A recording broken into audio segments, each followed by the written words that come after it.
हरे कृष्णा। भगवद गीता के 17वें अध्याय में आपका स्वागत है। तो इस अध्याय का नाम है श्रद्धा त्रय विभाग योग।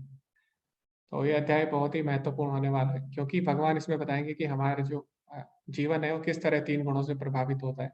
कोई भी कार्य अगर हम करते हैं, चाहे वो हम तपस्या करें, कोई दान करें, या चाहे हमारा भोजन हो, किस तरह हम उसको तीन गुणों में देख सकते हैं, विभाजित कर सकते हैं। तो इसमें हमें बहुत कुछ सीखने को मिलेगा। इसी के साथ हम आगे बढ़ते हैं। अर्जुन उवाच ये शास्त्र विधि मृत्युसृत्य यजन्ते श्रद्धयान्वितः तेषां निष्ठा तु का कृष्ण सत्वमाहो रजस्तमा। अर्जुन ने कहा, हे कृष्ण, जो लोग शास्त्र के नियमों का पालन न करके अपनी कल्पना के अनुसार पूजा करते हैं, उनकी स्थिति कौन सी है? वह सतोगुणी है, रजोगुणी है या तमोगुणी? तो जैसे कि हमें बताया, पिछले अध्याय में भगवान ने बताया कि जो असुर लोग हैं वो क्या करते हैं। अंत में भगवान ने बताया कि वो लोग शास्त्रों का खंडन करते हैं, शास्त्रों को नहीं मानते। तो फिर अर्जुन के मन में प्रश्न आता है कि कुछ ऐसे भी लोग हैं जो अपने मन से पूजा करते हैं, किसी देवी देवता की या कुछ भी किसी भी विधि से पूजा करते हैं, ठीक है। तो ऐसे लोगों को तो असुर नहीं बोल सकते, क्योंकि श्रद्धा तो उनके अंदर है, ठीक है। भले ही वो शास्त्रों के अनुसार नहीं है, लेकिन श्रद्धा तो उनके मन में है। तो अर्जुन पूछता है कि तेषाम निष्ठा तु का कृष्ण, यानी उनकी निष्ठा का फिर क्या करें? क्या वो भी तीन गुणों से प्रभावित होती है? क्योंकि वो शास्त्रों को तो नहीं मान रहे, है ना। और लेकिन उनके मन में अभी भी श्रद्धा है, तो उनको असुर तो नहीं बोल सकते, क्योंकि कुछ ना कुछ वो पूजा कर रहे हैं, भले ही वो गलत तरीके से कर रहे हैं। तो अर्जुन का प्रश्न यही है कि क्या उनकी श्रद्धा भी तीन गुणों से प्रभावित होती है? तो और ये हम देख भी सकते हैं, जैसे आजकल हम अपने समाज में देखें तो अपने गुणों के अनुसार अपनी मन मर्जी से लोग क्या करते हैं, कुछ भी अपने हिसाब से लोग पूजा अर्चना करते हैं, ठीक है। अपने हिसाब से ही कुछ विधि बना लेते हैं। जैसे कि हम देखते हैं, आपने देखा होगा, बहुत सारी जो कसाई की दुकान है, जहाँ पे नॉनवेज वगैरह जहाँ पे काटते हैं जानवरों को, वहाँ पे वो काली माता की पूजा कर लेते हैं, ठीक है।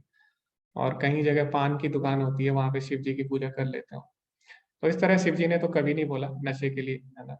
लेकिन कई लोग क्या करते हैं, शिव जी को देख के वो बोलते हैं कि शिव जी ने विष पिया था तो हम भी नशा करेंगे, ठीक है, ऐसे वो बोलते हैं। लेकिन ऐसा शिव जी ने कहीं नहीं बोला किसी को नशा करने। तो इस तरह लोग अपनी मनमर्जी से कुछ भी कर लेते हैं। तो अर्जुन का यही कहना है कि ठीक है, वो लोग शास्त्रों का पालन तो नहीं करते जो शास्त्रों में दिया है, लेकिन अपने हिसाब से वो कुछ भी करने लग जाते हैं। तो ऐसे लोगों की श्रद्धा को हम किस तरह से तीन गुणों में विभाजित कर सकते हैं? और कई लोग होते हैं वो भौतिक लाभ के लिए देवी देवताओं के पास जाते हैं। तो उनकी गति क्या होती है वो हम पहले ही चर्चा कर चुके हैं। यान्ति देवव्रता देवान, तो भगवान बोल चुके हैं कि जो देवताओं के पास जाता है भौतिक लाभ के लिए, उनसे आसक्त रहता है, तो उनकी गति क्या होती है, वो देवलोक में जाते हैं। और देवलोक भी क्या है, वहां पे भी जन्म मृत्यु का चक्कर लगा रहता है ना।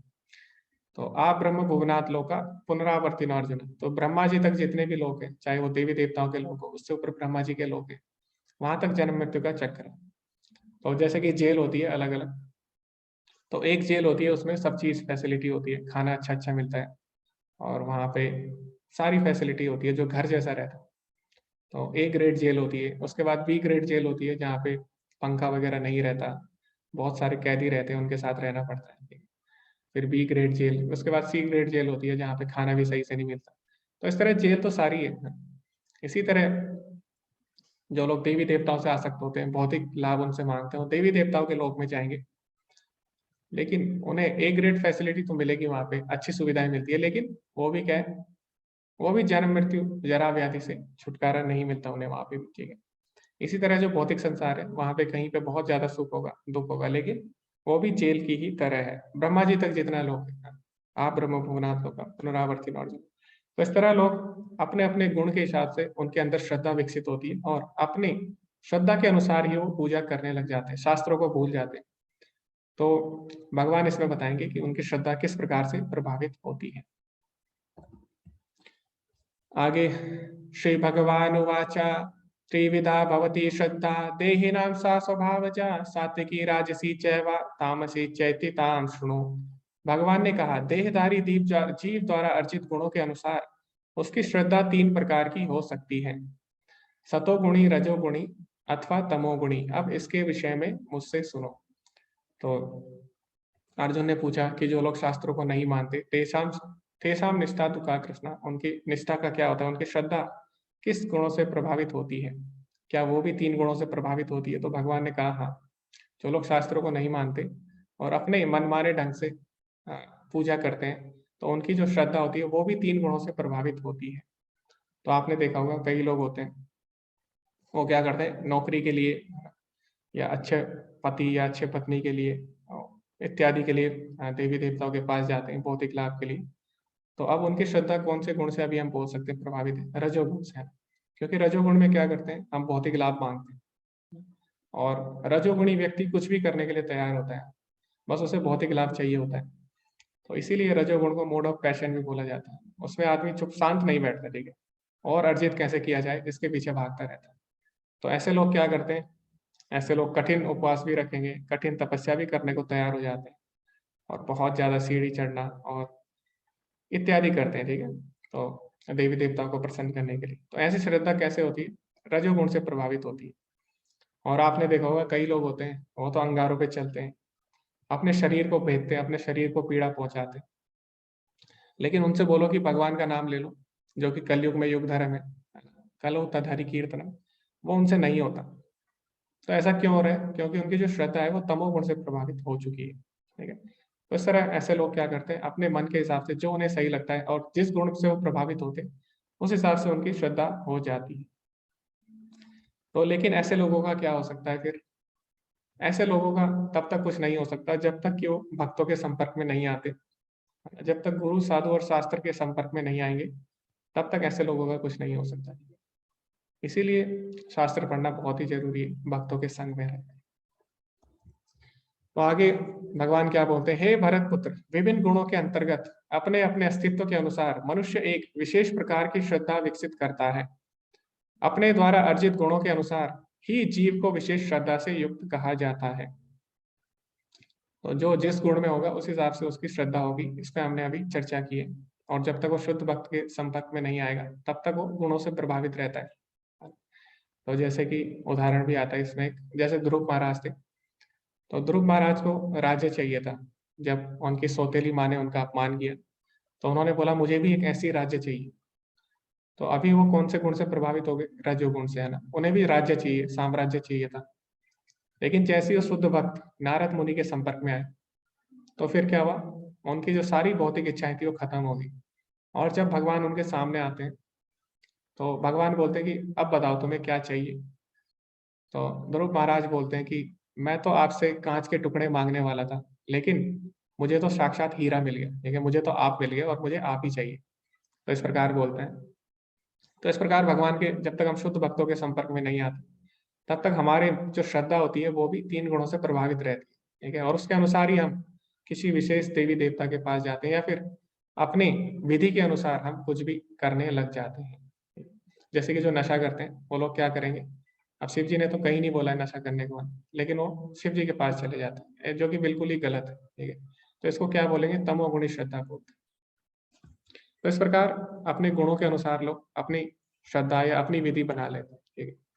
अब भगवान क्या बोलते हैं? यजन्ते सात्विका देवान यक्ष राक्षसी राजसः प्रेतान भूत गणाश्चान्ये यजन्ते तामसा जनः। सतोगुणी व्यक्ति देवताओं को पूजते हैं। तो सतोगुणी व्यक्ति देवताओं के पास जाते हैं किस लिए? उन्हें ताकि शक्ति मिल जाए और देवता उन्हें अच्छा ज्ञान दे सके, ठीक है? और जिससे और शक्तिशाली हो सके। रजोगुणी क्या करते हैं? रजोगुणी को चाहिए संपत्ति, धन संपदा इत्यादि चाहिए होती है। रजोगुणी यक्षों व राक्षसों की पूजा करते हैं। तो इस तरह उनकी श्रद्धा होती है। और तमोगुणी व्यक्ति भूत प्रेतों को पूजते हैं। तो और जो तमोगुणी आपने देखा होगा कई लोग काला जादू वगैरह करते हैं, ठीक है? तो उनकी श्रद्धा, उसे कौन-सी श्रद्धा बोलते हैं? तमोगुणी श्रद्धा बोलते हैं, जो कि दूसरों का नुकसान पहुँचाने के लिए की जाती है। तो अभी भगवान बताएँगे आगे, ठीक है, इस प्रकार की श्रद्धा के बारे में। तो इस तरह हमारी जो श्रद्धा होती है वो भी हमारे 3 गुणों से प्रभावित होती है।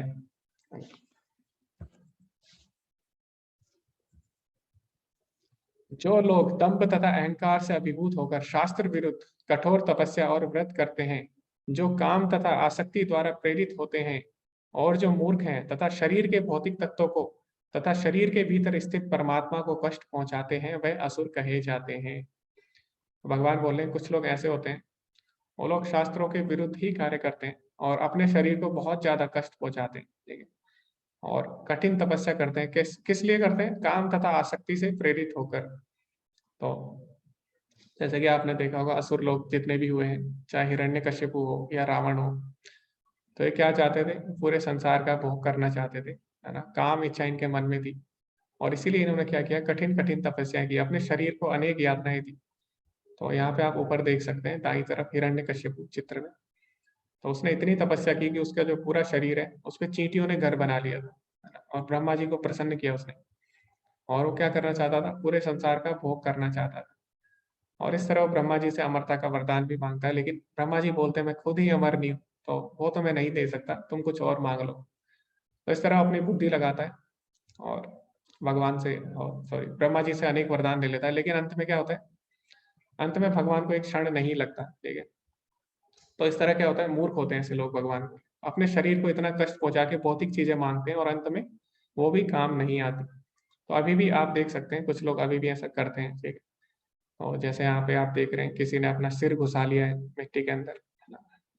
तो इस तरह की जो श्रद्धा है, इससे क्या होता है? भगवान बोल रहे हैं, अपने को तो कष्ट पहुँचाते ही है अपने शरीर को, लेकिन उनके शरीर में जो परमात्मा स्थित है, उसको भी कष्ट पहुँचाते हैं, क्योंकि हम लोग क्या है सब परमात्मा के अंश हैं ना।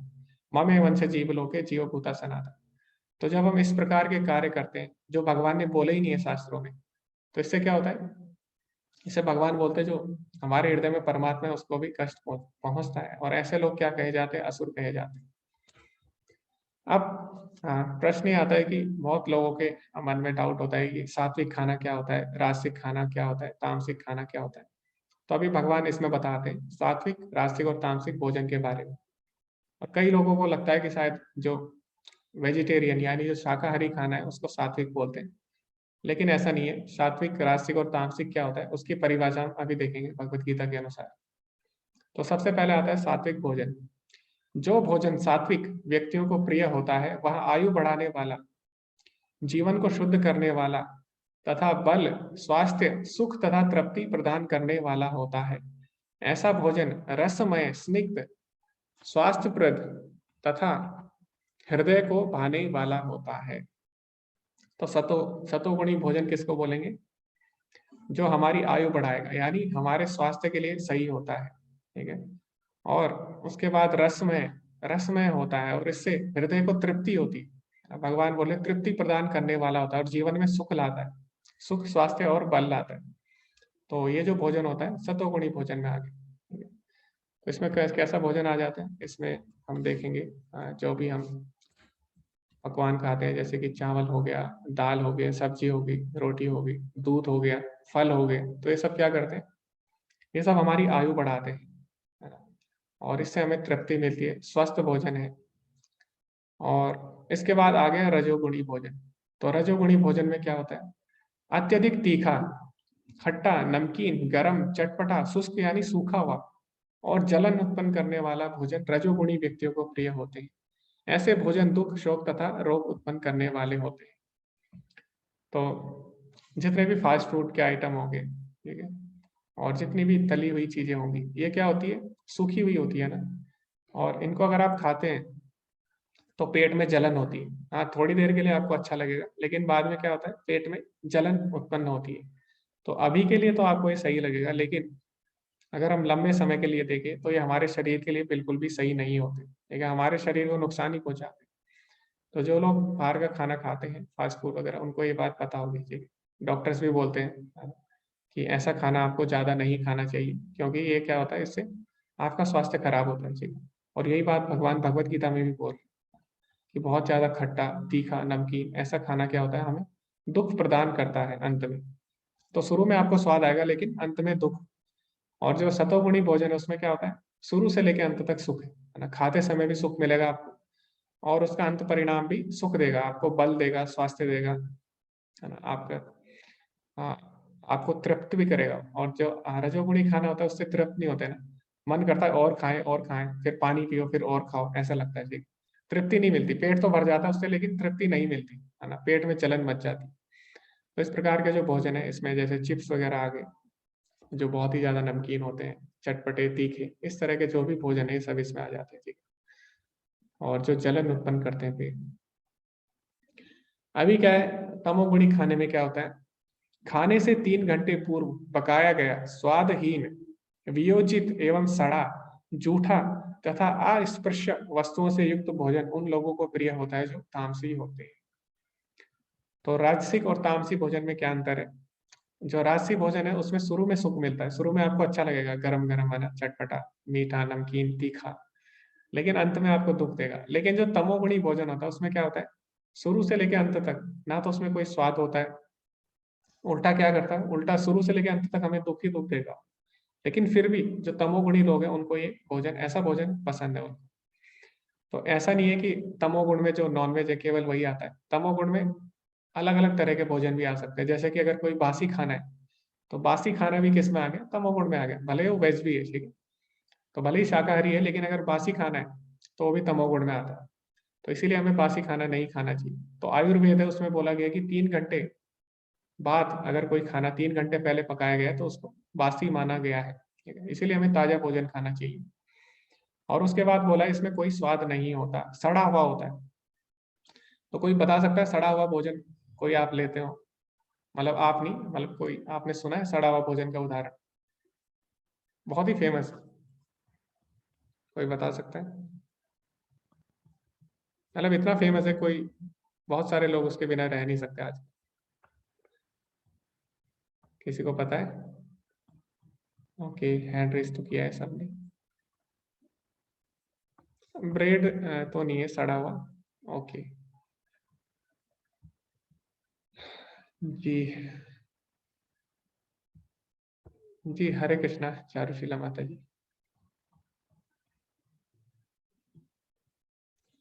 जी अनम्यूट करिए, हरे कृष्णा।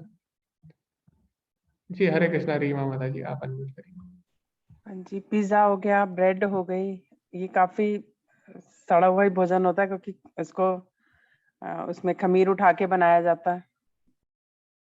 ओके, पिज्जा सड़ा हुआ होता है, ओके। इडली ओके, डोसा प्रभु जी। नहीं नहीं, मतलब इडली डोसा नहीं, फर्मेंटेड नहीं है, मतलब सड़ा हुआ भोजन। ओके, वो सड़ा हुआ नहीं होता शायद, फर्मेंटेड तो सड़ा हुआ नहीं बोल सकते उसको। हरे कृष्णा कालीचरण प्रभु जी। अल्कोहल प्रभु जी। जी जी, तो आपने शायद पिछली क्लास में सुन लिया था इसका आंसर, है ना? जी, ओके, तो प्रभु जी ने सही आंसर दिया है। तो पिछली क्लास में शायद उन्होंने सुन लिया था जब हमने चर्चा की थी। तो जो अल्कोहल होता है, शराब वगैरह होती है, तो शराब जो है वो उर्दू से आया है, ठीक है, जो हिंदी में उसको मदिरा बोलते हैं। तो शराब का मतलब होता है सड़ा हुआ, आब मतलब होता है पानी, ठीक है, सड़ा हुआ पानी, तो उर्दू में ऐसा इसका मतलब होता है। तो जो सड़ा के बनाया जाता है उसको, ठीक है, किसी भी चीज को, उसको शराब बोलते हैं। तो शराब को अगर आप देखेंगे उसका मतलब है सड़ा हुआ पानी, ठीक। तो इस तरह के भोजन जो होते हैं, तो लेकिन क्या है, वो सबको पसंद आता है ना, भले ही वो हमारे नुकसान है, सेहत के लिए नुकसानदायी है, लेकिन क्या होता है, तमोगुणी लोगों को फिर भी वो पसंद आएगा।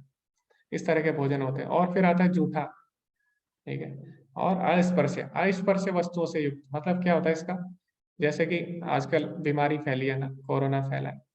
अब मान लो किसी को कोरोना हो गया और उसने क्या किया, आपके खाने को छू दिया, तो अब क्या करोगे, अब आप उसे खाओगे नहीं, है ना, क्यों? क्योंकि अब वो भी तमोगुणी खाने में आ गया। अस्पर्शीय वस्तुओं से, यानी ऐसे वस्तुओं से छुआ गया जो कि जिससे उसे छुआना नहीं चाहिए था, ठीक है। इसीलिए भोजन को क्या करना चाहिए, अलग स्थान पे रखना चाहिए, स्वस्थ स्थान पे, स्वच्छ स्थान पे रखना चाहिए, जहाँ पे कोई भी उसको ना छुए, इससे बीमारियां फैलती है ना। तो कोरोना तो अभी फैल रहा है, लेकिन भगवान ने ये बात पहले ही बता रखी है भगवत गीता में, ठीक है, इसीलिए अगर हम भगवत गीता ध्यान से पढ़े तो बहुत कुछ हमें सीखने को मिल सकता है उससे। तो इसीलिए खाना किसी से भी छुआ के नहीं खाना चाहिए, ठीक है, स्वच्छ स्वच्छ खाना खाना चाहिए, साफ। तो आजकल वैसे ही मना करते हैं ना खाना छूने के लिए, या फिर आजकल तो आपस में भी छूने को मना कर रहे हैं।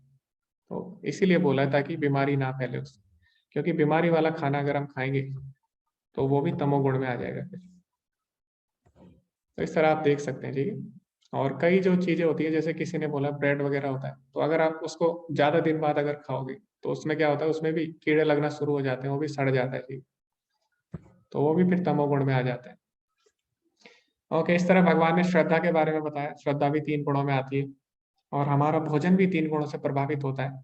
अभी भगवान बताएंगे कि जो यज्ञ हम करते हैं वो भी 3 तरह से हो सकता है। तो पहला जो यज्ञ है, यज्ञों में वही यज्ञ सात्विक होता है जो शास्त्र के निर्देशानुसार कर्तव्य समझकर उन लोगों के द्वारा किया जाता है जो फल की इच्छा नहीं करते। तो जो सतोगुणी यज्ञ होते हैं उसमें क्या होता है, शास्त्रों के अनुसार हम करते हैं जो शास्त्रों में बोला है, और उसमें हम किसी भी भौतिक फल की या भौतिक लाभ की इच्छा नहीं करते। तो जैसे कि हमें पता है सबको, कलयुग में भगवान ने क्या बोला है, यज्ञा नाम जप यज्ञोऽस्मि, समस्त प्रकार के यज्ञों में मैं जप यज्ञ हूँ। ठीक है, तो यज्ञ संकीर्तन प्राय यजंती ही सुमेधसा, जो बुद्धिमान व्यक्ति है कलयुग में क्या करेंगे, वो संकीर्तन यज्ञ अपनाएंगे, भगवान के नाम का जप करेंगे। तो इस प्रकार जो सतोगुणी लोग हैं वो क्या करेंगे, भगवान के नाम का जप करेंगे कलयुग में। तो इसे बोला गया है युग धर्म। तो क्योंकि शास्त्र बोल रहे हैं इसीलिए हम शास्त्रों के अनुसार कर रहे हैं। तो इस तरह के जो यज्ञ होंगे वो सतोगुणी यज्ञ कहलाएंगे। अब जो रजोगुणी यज्ञ होता है उसमें क्या होता है, लेकिन हे भरत श्रेष्ठ, जो यज्ञ किसी भौतिक लाभ के लिए गर्भवश किया जाता है उसे तुम राजसी मानो। तो कई लोग यज्ञ इसलिए करते हैं, बड़े बड़े यज्ञ करते हैं ताकि लोगों को पता लगे कि हम कितने दानी हैं और हर कोई हमारी प्रशंसा करे, इसके लिए वो यज्ञ करते हैं। और भौतिक लाभ के लिए, कि हमें कोई बिजनेस में लाभ हो जाए, इसमें लाभ हो जाए, उसमें लाभ हो जाए, इसके लिए यज्ञ करवाते हैं। तो ऐसे यज्ञ जो होते हैं वो राजसिक यज्ञ कहलाते हैं।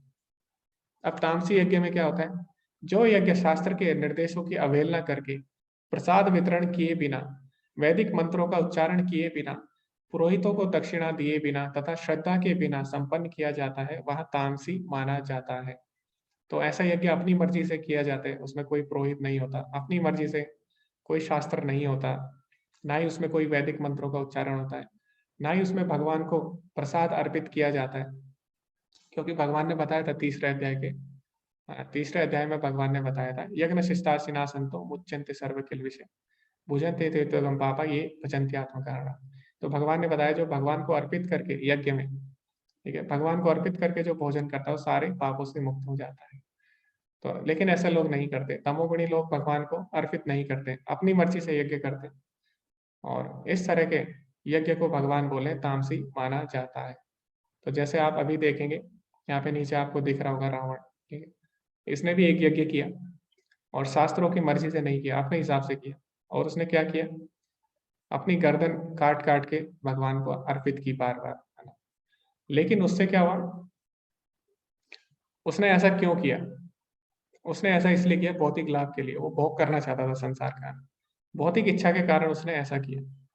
तो अंत में क्या हुआ उसका, अंत में जो चीजें, जो भी उसे मिली, शक्ति मिली, जो भी राज्य मिला, लंका मिली, ठीक है, जो उसे 10 सर कटाने से लंका मिली, वही लंका विभीषण को भगवान के आगे सिर झुकाने से मिल गई। तो इस प्रकार हम देखते हैं जो असुर लोग होते हैं वो क्या होते हैं, मूर्ख होते हैं एक तरह से, है ना। इतना उसने तपस्या की, इतना कुछ किया भौतिक लाभ के लिए, लेकिन अंत में क्या हुआ, दुख एवते, अंत में उसे दुख ही मिला, ठीक है। और वहीं दूसरी तरफ भगवान के भक्त होते हैं जो भगवान की शुद्ध भक्ति करते हैं। तो भगवान क्या करते हैं, जब वो शुद्ध हो जाते हैं भगवान उन्हें सब चीज दे देते हैं, ठीक है, जिससे वो भक्ति में बने रहे। तो इस तरह जो समझदार व्यक्ति होगा वो डायरेक्ट क्या करेगा, भगवान के शरण में जाता है और शास्त्रों के अनुसार भगवान की पूजा अर्चना करता है। ठीक है, तो इससे हमें सीखने को मिलता है। आगे भगवान बताते हैं जो हमारी तपस्या होती है, ठीक है, वो भी 3 तरह से हो सकती है।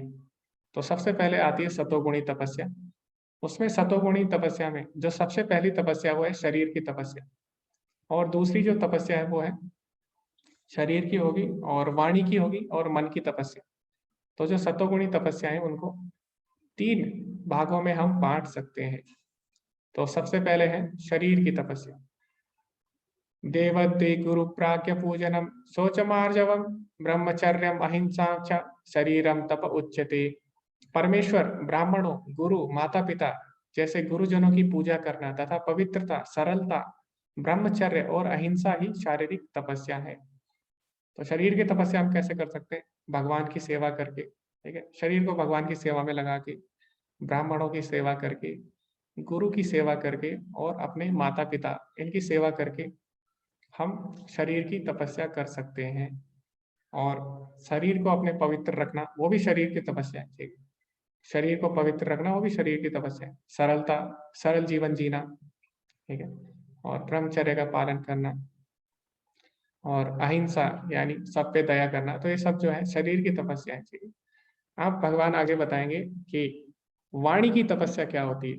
अब ये जो वाणी की तपस्या है इसको जानना बहुत ही ज्यादा महत्वपूर्ण है, क्योंकि आजकल जो भी हो रहा है अधिकतर केस में वाणी के कारण ही होता है। जी, तो वाणी की जब तक तपस्या के बारे में हमें नहीं पता लगेगा तो हम तब तक क्या करेंगे, एक दूसरे से लड़ते रहेंगे आपस में। इसीलिए इसको जानना जरूरी है। अनुद्वेगकरं वाक्यं सत्यं प्रियं हितं च यत् स्वाध्याय अभ्यासनं चैव वाङ्मय तप उच्यते। तो हमें कैसे वचन बोलने हैं? सच्चे, जो सत्य हो, भाने वाले, जो दूसरों को अच्छे लगे, हितकर, और ऐसा नहीं है कि दूसरों को अच्छे ही लगे, उसके लिए हितकर भी होने चाहिए। वरना ऐसा हो सकता है कि आप किसी की झूठी तारीफ कर दो। नहीं, आपको सच बोलना है, दूसरे को अच्छा भी लगना चाहिए वो, और उसके लिए हितकर भी होना चाहिए। ठीक है, उसके लिए फायदेमंद भी होना चाहिए। अन्य को शुद्ध ना करने वाले, किसी को चुभने नहीं चाहिए आपके जो वाक्य हैं, है ना? ऐसे वाक्य बोलना क्या है, ये हमारे वाणी की तपस्या है। तो बहुत ही ज्यादा कठिन है। क्यों? क्योंकि कभी कभी हम सत्य तो बोलते हैं, लेकिन हो सकता है वो सामने वाले को अच्छा ना लगे, या हो सकता है सामने वाले को अच्छा लग भी जाए, लेकिन हो सकता है उसके लिए हितकारी ना हो। ऐसे आपने कोई बात बोल दी, उसके लिए हितकारी ना हो। ठीक है, तो इसमें क्या हुआ, आपका भी समय व्यर्थ हुआ, उसका भी। तो इसीलिए सत्य भी बोलना है हमें, दूसरों को अच्छा भी लगना चाहिए, और दूसरे के फायदे के लिए भी होना चाहिए। ठीक है? तो इस तरह की अगर आप बात करते हैं तो उसे बोलते हैं वाणी की तपस्या। ठीक है, और ये कला अगर किसी ने सीख ली, है ना, तो आप क्या कर सकते हैं, आप किसी को भी अपना मित्र बना सकते हैं। आप, है ना, और हमारी वाणी वाणी की तपस्या अगर हमने कर ली तो हम विश्व में किसी को भी अपना मित्र बना सकते हैं। तो आपने देखा होगा जो नेता लोग होते हैं काफी अच्छा अच्छा बोल लेते हैं, और जो जितना अच्छा बोल लेता है क्या होता है, वो उतना ही ज्यादा फेमस हो जाता है, प्रसिद्ध हो जाता है। ठीक, तो वाणी को किस तरह से प्रयोग करना है, इस पे अगर हमारा कंट्रोल हो गया, इस पे अगर हमने सीख लिया कैसे इसकी तपस्या करनी, तो बहुत चीजें हम अपने जीवन में सुधार कर सकते हैं। फिर आगे हम कैसे वाणी की तपस्या कर सकते हैं, हमें खाली यही नहीं करना है। ठीक है, आगे वाणी की तपस्या में और क्या करना है, वैदिक साहित्यों का नियमित पारायण करना। यानी जो भगवत गीता है, भागवतम है, ठीक है, जो हमारे वैदिक शास्त्र है जितने भी, उनका हमें क्या करना चाहिए, हमेशा उच्चारण करना चाहिए। तो वाणी से हम इस तरह भगवान की सेवा कर सकते हैं, भगवान के नाम का कीर्तन करके। ठीक है, और भगवान ने जो अपने निर्देश दिए हैं भगवत गीता में, भागवतम में, उनका अध्ययन करके, उनका उच्चारण करके हम वाणी की तपस्या कर सकते हैं। ओके, अब आती है मन की तपस्या। तो मन की तपस्या कैसे होती है? अब सतोगुणी जो तपस्या होती है तीन तरह की होती है, जैसे कि बताया, शरीर की तपस्या होती है, वाणी की तपस्या होती है, और तीसरी जो तपस्या है सतोगुण में, वो है मन की तपस्या। संतोष, मन संतुष्ट होना चाहिए। ठीक है, और सरलता, गंभीरता, ठीक है, और आत्म संयम एवं जीवन की शुद्धि, ये सारी मन की तपस्याएं हैं। ओके, अब आगे भगवान बताते हैं, श्रद्धया पर्यतप्तम तपस्त्रिविधम नरे अफलाकांक्षाभिर्युक्ते सात्विकम परिचक्षते। भौतिक लाभ की इच्छा ना करने वाले तथा केवल परमेश्वर में प्रवृत्त मनुष्यों द्वारा दिव्य श्रद्धा से संपन्न यह तीन प्रकार की तपस्या सात्विक तपस्या कहलाती है। इस प्रकार भगवान ने बताया, ये जो तपस्या हैं जो अभी बताई उन्होंने, शरीर की और वाणी की और मन की, ये सात्विक तपस्याएं कहलाती है। तो आपने देखा होगा बहुत सारे भक्त लोग हैं, वो भी क्या करते हैं, जाते हैं यात्रा पे, जाते हैं वृंदावन परिक्रमा करते हैं, भगवान की लीला स्थलियां देखते हैं, और गोवर्धन परिक्रमा करते हैं, और मायापुर भी जाते हैं। अभी हम लोग जा रहे हैं 1 महीने बाद। तो इस तरह जो लोग जाते हैं, इसके पीछे क्या है, कोई भी भौतिक लाभ नहीं है ना, कोई भौतिक इच्छा के लिए नहीं जा रहा। सब लोग किसके लिए जा रहे हैं, भगवान के लिए, भगवान की लीला स्थली देखने के लिए जा रहे हैं। ठीक है? तो इस तरह की जो तपस्या होती है वो किस में आएगी, सतोगुणी तपस्या में आती है। इसमें कोई भी किसी का भी भौतिक लाभ नहीं है। अब आगे भगवान क्या बताते हैं कि जो राजसी होती है वो तपस्या किस प्रकार से होती है। सत्कार मान पूजार्थम तपोदम्बेन चैव यत् क्रियते तदिहं प्रोक्तम राजसं चलमाध्रुवम्। जो तपस्या दंभ पूर्वक तथा सम्मान, सत्कार एवं पूजा कराने के लिए संपन्न की जाती है वह राजसी अर्थात रजोगुणी कहलाती है। यह न तो स्थायी होती है न शाश्वत। तो ये जो तपस्या होती है रजोगुणी तपस्या, ये किसके लिए की जाती है, ताकि लोग मेरा सम्मान करें, दिखावा करने के लिए। ठीक है, और जैसे कि देखो, कई लोग होते हैं, अगर वो व्रत रख ले, अगर इसलिए रख रहे हैं कि लोग हमारी प्रशंसा करेंगे कि देखो ये तो कितना बड़ा भक्त है ना, ये तो हमेशा व्रत रखता है। तो इसलिए अगर कोई कर रहा है दिखाने के लिए, तो इस प्रकार की जो तपस्याएं होती है वो किस लिए हो जाती है, और रजोगुणी हो जाती है फिर, क्योंकि उसमें क्या चाहता है, अपना सम्मान चाहता है, अपना सत्कार चाहता है। इस भाव से अगर कोई कर रहा है तो उसे रजोगुणी तपस्या बोला जाएगा। और भगवान बोलते हैं ऐसी तपस्या से जो फल मिलते हैं वो क्या होते हैं, स्थायी होते हैं, अस्थायी होते हैं, ठीक है, शाश्वत नहीं होते हो। तो आपने देखा होगा जो भी भौतिक लाभ हम मांगते हैं, जो भौतिक लाभ के लिए तपस्या की जाती है, उससे जो फल मिलते हैं वो ठीक है, उस समय के लिए सही होते हैं, लेकिन अगर आप लंबे समय के लिए देखें तो हमारे लिए नुकसानदायक ही होते हैं। जैसे कि जो राक्षस है वो क्या करते हैं, सारा राज्य मांग लेते हैं, सब भोग मांग लेते हैं, सब चीज उनके पास रहती है ना तपस्या करके, लेकिन उससे क्या होता है अंत में, उससे उनको दुख ही मिलता है, वो शाश्वत नहीं होते। मृत्यु सर्वहरश्चा, मृत्यु सब छीन लेती है उनसे। तो इस प्रकार के जो फल है राजसिक तपस्या के, वो क्या करते हैं, उस मनुष्य का नुकसान ही करते हैं अंत में। अब जो तमोगुणी तपस्या होती है उसमें क्या होता है, मूढ़ ग्रहणात्मनो यत् पीड़या क्रियते तपः परस्योतसाधनार्थम व तत्तामसमुदाहृतम। मूर्खतावश आत्म उत्पीड़न के लिए या अन्यों को विनष्ट करने या हानि पहुंचाने के लिए जो तपस्या की जाती है वह तामसी कहलाती है। तो कई लोग होते हैं वो दूसरों का नुकसान चाहते हैं, इसके लिए वो क्या करते हैं, बहुत सारी शक्ति अर्जित करना चाहते हैं कि मैं किस तरह उसका नुकसान पहुंचाऊं, और अलग अलग तरह से प्रयास करते हैं। तो इस तरह की जो तपस्या होती है वो तामसिक कहलाती है। और इसमें भी असुर लोग ही आते हैं, जैसे हिरण्यकश्यपु है, उसने तपस्या की, तो जैसी उसकी तपस्या पूरी हुई, उसने क्या किया, उसने देवताओं से युद्ध कर लिया, देवताओं को भगा दिया स्वर्ग से, ठीक। और इस तरह जो ऋषि मुनि थे उन पे आक्रमण कर दिया, उनको नुकसान पहुंचाया। इसी तरह रावण ने भी किया। जब रावण को बहुत सारे वरदान मिले तो उसने क्या किया, ऋषि मुनि जो तपस्या करते थे वन में, उनको नुकसान पहुंचाना उसने आरंभ कर दिया। तो जो तपस्या किसी को नुकसान पहुंचाने के लिए की जाती है, ऐसी तपस्याएं क्या कहलाती है, ऐसी तपस्याएं कहलाती है तमोगुणी तपस्या। तो इसमें अपना तो उत्पीड़न कर ही रहे हैं, क्योंकि जब वो तपस्या कर रहे हैं तो उनको भी बहुत पीड़ा झेलनी पड़ती है। और जब तपस्या उनकी पूरी हो जाती है उसके बाद खुद तो पीड़ा झेली है उन्होंने, अब वो दूसरों को पीड़ा देते हैं, ठीक है। तो इस तरह सबको पीड़ा ही देते हो, खुद को भी और दूसरों को भी। तो ऐसे लोग जो तपस्या करते हो तमोगुणी तपस्या कहलाती है। अभी सबसे महत्वपूर्ण प्रश्न जो कि लोग पूछते हैं कि दान कैसे दिया जाए, ठीक है, और दान भी क्या 3 गुणों से प्रभावित होता है। तो बहुत लोग पूछते हैं दान कैसे दें, क्यों दें, किसको दें। तो सब भगवान ने भगवत गीता में बताया, ठीक। तो दान भी 3 तरह का होता है, और अभी आप ध्यान से सुनना, फिर उसके बाद मैं आपसे प्रश्न पूछूंगा, ठीक है, आपको आंसर करना है। ओके, तो ध्यान से सुनिए आप। सबसे पहले दान है सतोगुणी दान। तो सतोगुणी दान में क्या होता है, दातव्यमिति यद्दानं दीयते अनुपकारिणे देशे काले च पात्रे च तद्दानं सात्विकं स्मृतम्।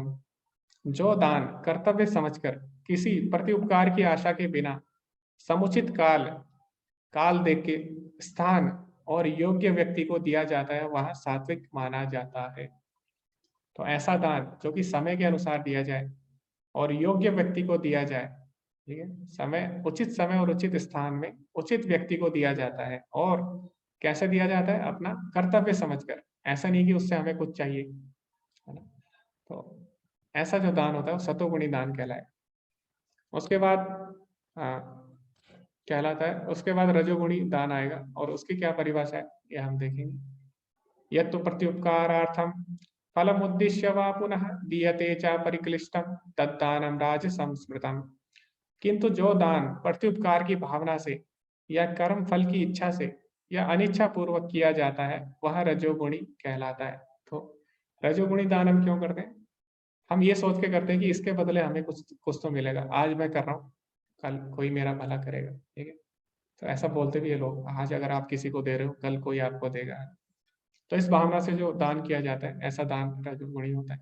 और फिर भगवान एक और चीज बोल रहे हैं, इसमें अनिच्छा पूर्वक किया जाए, यानी उसकी इच्छा नहीं है लेकिन कभी हो सकता है मजबूरी में उसे करना पड़े। मान लीजिए कहीं जाता है, घूमने जाता है, और उसने देखा कि उसके मित्र जो है वो दान दे रहे हैं कुछ, अब वो फंस गया वहां पे, है ना, अकेला, तो उसको भी मजबूरी में देना पड़ा। उसकी इच्छा बिल्कुल नहीं थी, लेकिन बस ये दिखाने के लिए कि हाँ मैं भी दान दे सकता हूँ, उसने दे दिया किसी तरह, ठीक है।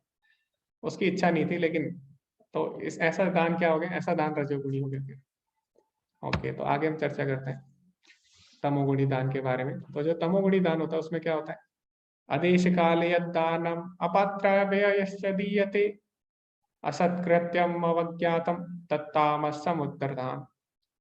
तथा जो दान किसी अपवित्र स्थान में अनुचित समय में किसी अयोग्य व्यक्ति को या बिना समुचित ध्यान तथा आदर से दिया जाता है तामसी कहलाता है। तो ये दान कैसे दिया जाएगा? गंदी जगह में, गंदी जगह मतलब जहाँ पे गलत कार्य हो रहे होते हैं वहां पे दान देना, अनुचित समय में, यानी आपने क्या किया, किसी को कोई आवश्यकता है लेकिन उस समय नहीं दिया, या तो बहुत जल्दी दे दिया उसको या बहुत बाद में दिया, किसी अयोग्य व्यक्ति को दिया, है ना, जो इसके लायक नहीं था उस दान के, उसको आपने दे दिया। और इसमें भगवान क्या बोले फिर? आदर से दिया जाता है, बिना समुचित ध्यान तथा आदर से दिया जाता है, यानी आपने देते समय क्या किया, उस व्यक्ति को बहुत ज्यादा आपने सुना दिया, ठीक है, आपने गलत गलत बातें बोल के उसको दान दे दिया। तो ऐसा लोग, कई लोग करते हैं ना, कि दान देते समय बहुत कुछ सुना देते हो, ठीक है, आपको शर्म नहीं आती, ये वो ये ऐसा बोल के दान दे दिया उसने, ठीक है। तो दान तो उसने दे दिया लेकिन काफी अनादर कर दिया उसने जिस व्यक्ति को दान दिया। तो इस प्रकार का जो दान होता है भगवान बोले तामसी कहलाता है। ठीक है, अभी मैं कुछ उदाहरण देता हूँ, आप बताना, ठीक है, कौन से गुण में आएगा, और उस पर फिर हम चर्चा करेंगे। ओके, क्वेश्चन आंसर हम लास्ट में लेंगे। तो ठीक है, अभी मैं सबके हाथ नीचे कर देता हूँ, अभी मैं क्वेश्चन पूछूंगा फिर आप बताना, ठीक है। तो ओके, तो एक व्यक्ति ने क्या किया, एक व्यक्ति जन्मदिन में जाता है किसी के, ठीक है, और ऐसा होता भी है आजकल, आजकल सब जगह ऐसे ही हो रहा है। तो एक व्यक्ति किसी के जन्मदिन में जाता है और वो वहां पे गिफ्ट देता है कुछ, और वो गिफ्ट देता है तो उसके मन में क्या आता है, आजकल होता ही है कि आज मैं इसके जन्मदिन में गिफ्ट दे रहा हूँ, तो कल को ये भी, जब मेरा बर्थडे आएगा, मेरा जन्मदिन आएगा, तो ये भी मुझे कल गिफ्ट देगा, इस प्रकार समझ के वो अच्छा गिफ्ट उसके लिए लेता है और दान देता है, गिफ्ट देता है उसको। तो ये किस प्रकार का दान कहलाएगा, क्या कोई बता सकता है? ओके रीवा माता जी, आप चैट में भी लिख सकते हैं। जी माता जी, हरे कृष्ण। हाँ जी, रजोगुण में बदले की भावना से, मतलब कर्म फल की इच्छा से। जी जी जी, ओके, आगे भी हम देखते हैं। हरे कृष्णा जी, मतुलिका माता जी। हरे कृष्ण प्रभु जी। वही सेम है, वो कर्म फल इच्छा करके वो रजोगुनी वो दान करते हैं। ओके, जी। हरे कृष्णा पल्लवी माता जी।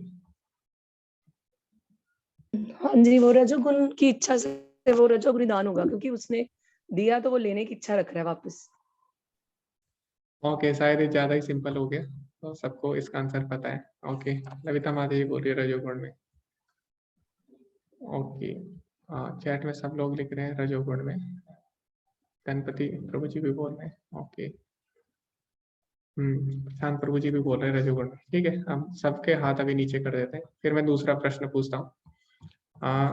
एक व्यक्ति है, आपने देखा होगा जब अभी कोरोना हुआ, कोरोना काल चल रहा था, तो कई व्यक्तियों ने क्या किया कि सेल्फी ली, ठीक है, दान देते समय उन्होंने क्या किया, फोटो खिंचाई, है ना, सेल्फी ली, और उन्होंने क्या किया, अपने जो सोशल मीडिया है उस पर डाल दिया।